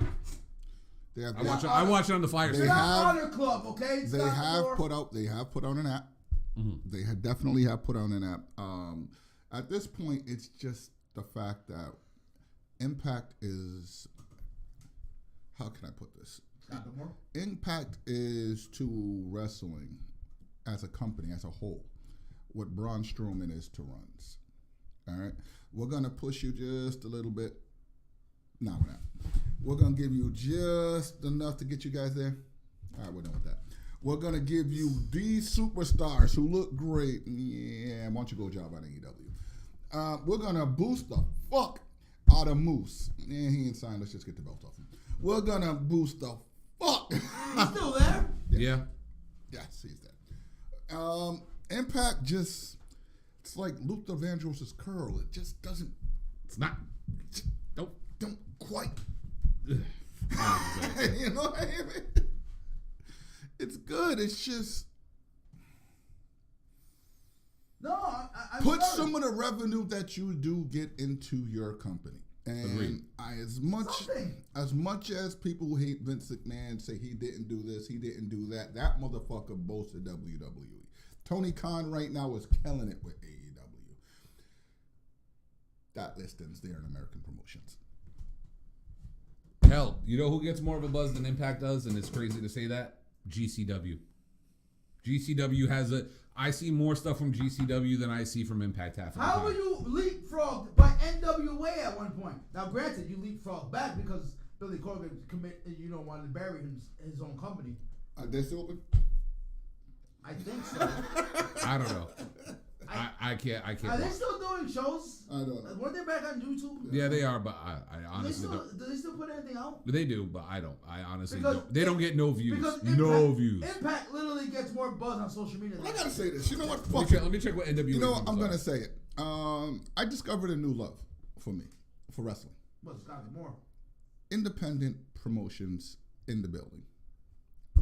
Fucking love the indies. I went to a Beyond show. Yes, where's It was fucking great. I go to whenever New World Wrestling Extreme New England World Wrestling Extreme. New World Wrestling Extreme. I got it. I had to turn around for a second. They average about 20 to 30,000 views. However, per show on YouTube. Fucking loved it. Loved it. Being part of the environment, the wrestlers are way more outgoing to the fucking public.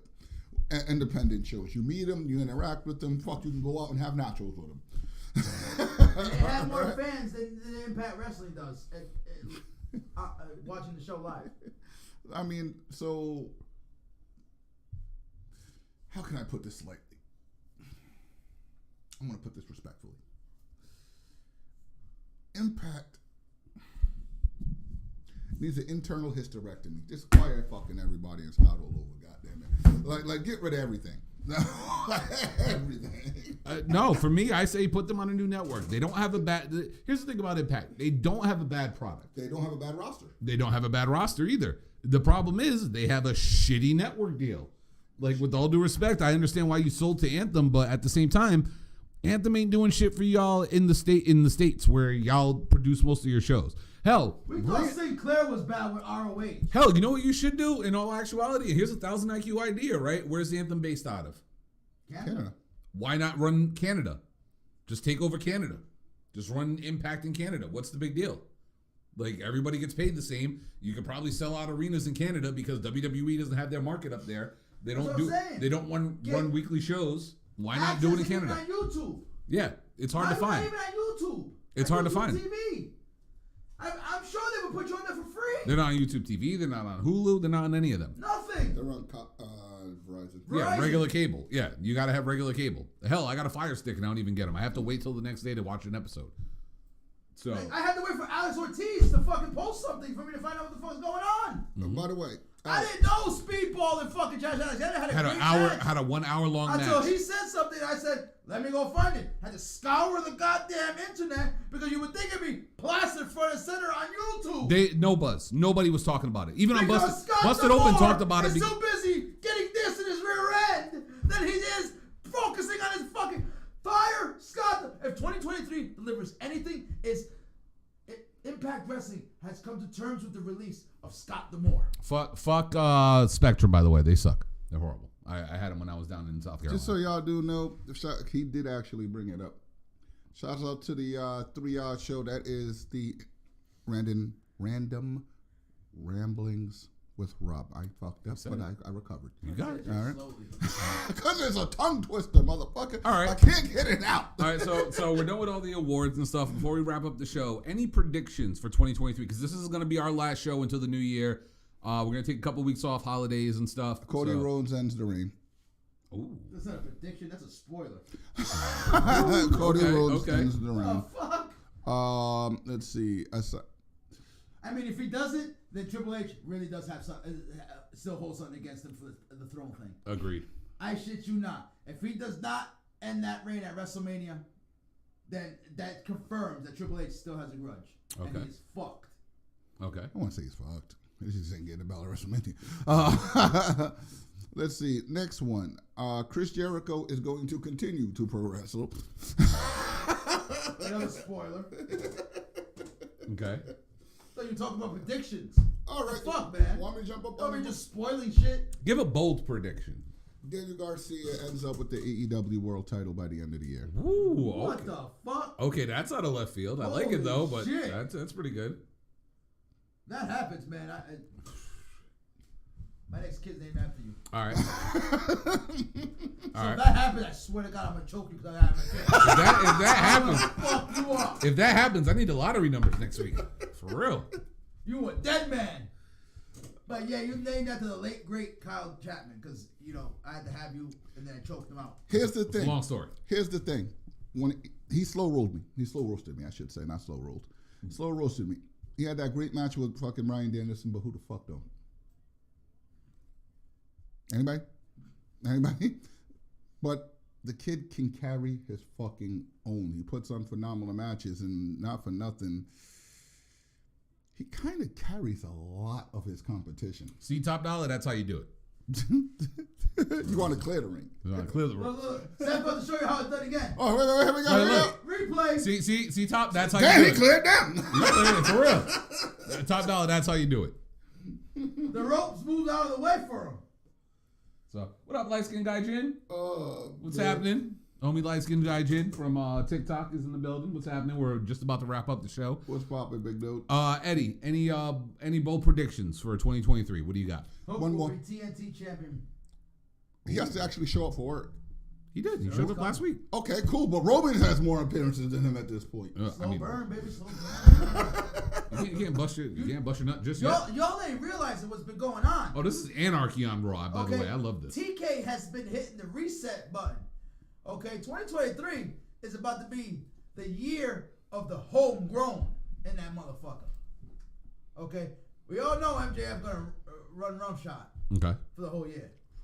Ooh, I just thought of another one, but go ahead. But yeah, Hook Hook as TNT break- champion. Hook by the next award show, we will be talking about Hook as the breakout and possibly wrestler of the year. Okay. How about this? Give me a bold prediction from WWE. A bold prediction for WWE. A serious one. We'll finally get two belts on each a belt on each show. Hopefully. That would be good. That's Shit. great. Shit, Guy Jin just threw out there. Sasha Banks shows up for New Japan, ROH, and AEW shows in 2023. Very, very, very good chance. Why would she do all that? She doesn't. She isn't marketable.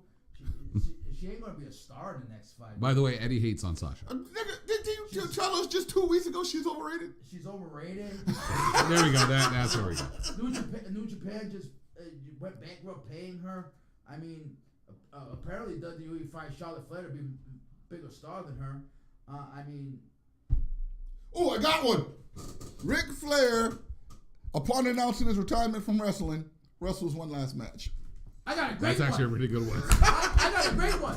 Kylie Ray retires again. Shit, that was mine. Fuck, that was mine. All right. Here's some of my bold. It happens at the match too. Here's a bold prediction. I predict that See, that's why you two just keep wrestling the a same big people. name from either WWE or AEW will jump ship, and I'm talking about a major name will jump ship. Okay. My number 2 is either MLW or NWA will officially close its doors for good. I got NWA. I legit got That's NWA. if I take a horse, that's the horse I'm getting. My prediction for number 3, Forbidden Door fully opens for WWE. That is going to be my prediction. I predict that there will be a legit Me, Rob says NWA, yeah. a legit Forbidden Door will open in WWE. I don't know who it will be. I don't know what company they will be from. I got one But it better will for be you. from one of the other 2 major companies. I got one better for you. Okay. The cat will be let out of the bag. The truth will be revealed. TK and Papa H are like this. I would love that. I got another one for you. Bray Wyatt's going to wrestle a match. What did we say? Predictions, motherfucker, not spoilers. It's going to happen, though. But wait, no, he's having a pitch black thing. Whatever the fuck. That's Is that a Uncle, blindfold match? Uncle Howdy. I'm sorry. It's not him. It's not him. It's not him, by the way. Hold We on. have seen them both. Yeah! Yeah! Dummy. Yeah! Yeah! I'm sorry. If I'm probably in the minority here, Okay. But that Uncle Howdy reveal was very underwhelming. It was a little underwhelming. And then he couldn't even like the laugh wasn't on cue. Like, and then you still hear the laugh thing going, and then he goes back. I just. And then it happened at like the middle of the show. Mm-hmm. Yeah, I don't see what's going on right now. Yeah. Oh, he left. No, they're not going to do Sammy KO just yet. I just that whole reveal was just. It felt flat to me. I was like, I know social media was like, oh my god. I was just like, Yeah, it was man. I mean, it happened. The puppets were more exciting when they revealed themselves. True. Than Uncle Howdy. Just putting it out there. I'm not hating. I'm a Bray Wyatt mark and everything. But you know what's funny? Now that I'm looking and at this photo, Ray Gomes will be the only subscriber, Nick. Now that I'm actually looking at that photo, I have another. She says it OnlyFans. Ray Gomes is the only one she needs. I have another prediction. I'm gonna go with for 2023, and it's mainly because I just seen him on the screen. We finally get to see heel Cena,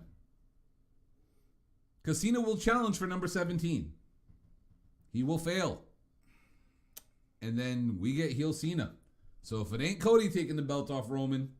Be tough like John Cena. It could be Cena's heel turn and Cena takes the belt off Roman. You really want to see that? I mean, if you give me heel Cena, yeah, I'll check it out. I'm not going to be over the moon for it, but I'll be happy to see heel Cena. Well, AEW prediction. Okay.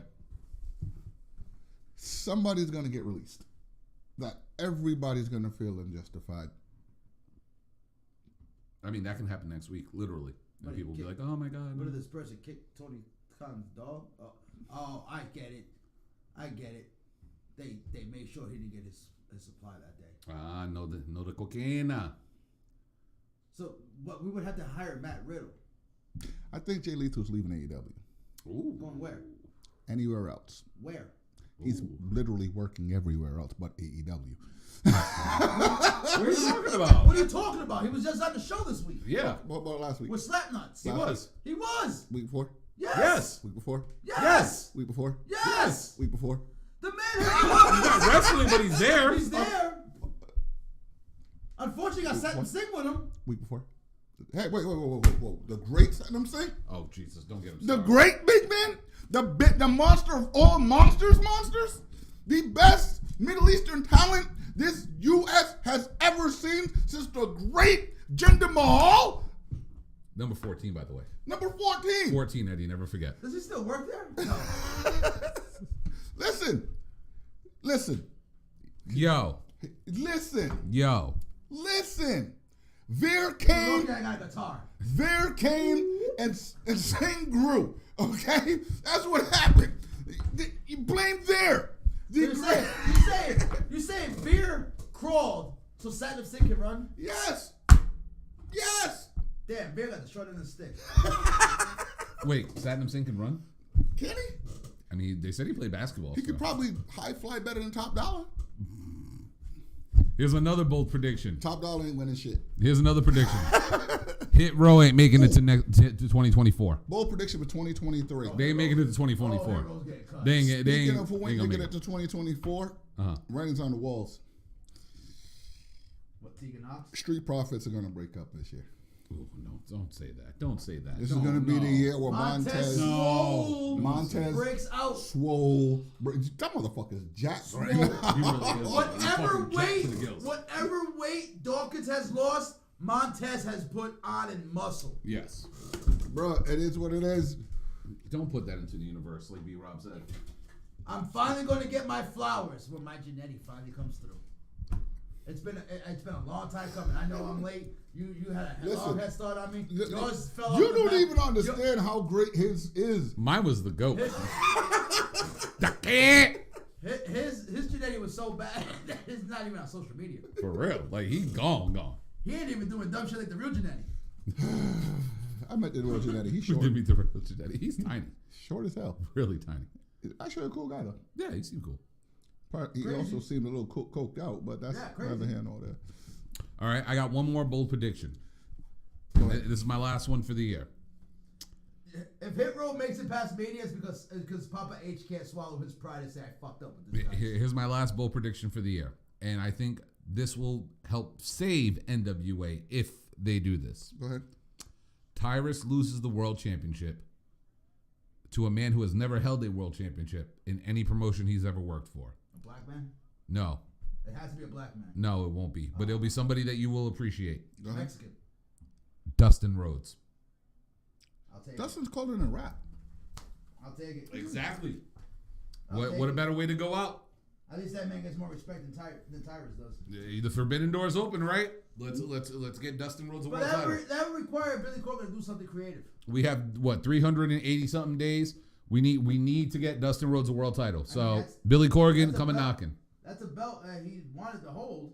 Yeah, another one. His daddy held the belt. His brother held the belt. He never held it. He's on his last ride. I mean, Let's get Dustin a world title run, man. I don't know anybody who'd be against that right now. most will call it a pity thing, but I'll take it. I'll do it. All right, y'all got anything else? Yeah. I'm gonna get naked. All right, well, it's been a fun 2023, y'all. I guess we will catch y'all, or 2022. It's been fun. Merry Christmas, Happy New Year, and we'll see you all next year. Happy Kwanzaa, happy Hanukkah, happy whatever else you all celebrate and shit. Kyle is flexing his muscles. Be careful, Krampus is gonna come get you, kids. That's right, and leave something out for Mr. Hanky the Christmas poo. Bah humbug. That's right. Oh yeah, one more thing. Yes. Mr. Hanky, the Christmas poo. He loves me. I love you. Next week though, guys, make sure you tune in because next week we're not gonna be here. So if you want to just stop by, here's a like. Yeah, if you want to hit. As a matter of fact, y'all are all here. Hit the goddamn like button. Share Share with comment, a friend. subscribe. Do the thing. YouTube shit. Thank God you. damn it, I want to see 3 likes. Where the hell my man? Yeah, live? where the rest of the likes at? Dominique, you were That's supposed me, to be on Dominique, that. and Gabe. Well, me too. So Ronaldo, you hitting the like button? Ronaldo fell asleep. He had to go to work. For shame. And Bryan keeps falling down in this chair. For shame. The source ain't hitting the like button? Not the source. Yes. We will be more in 2023. I'm going to be trying to clip some of our shows. If y'all got clips of us during the shows, because you know that we're doing shit and we all work and whatnot. But if y'all ever clip us, send it to us.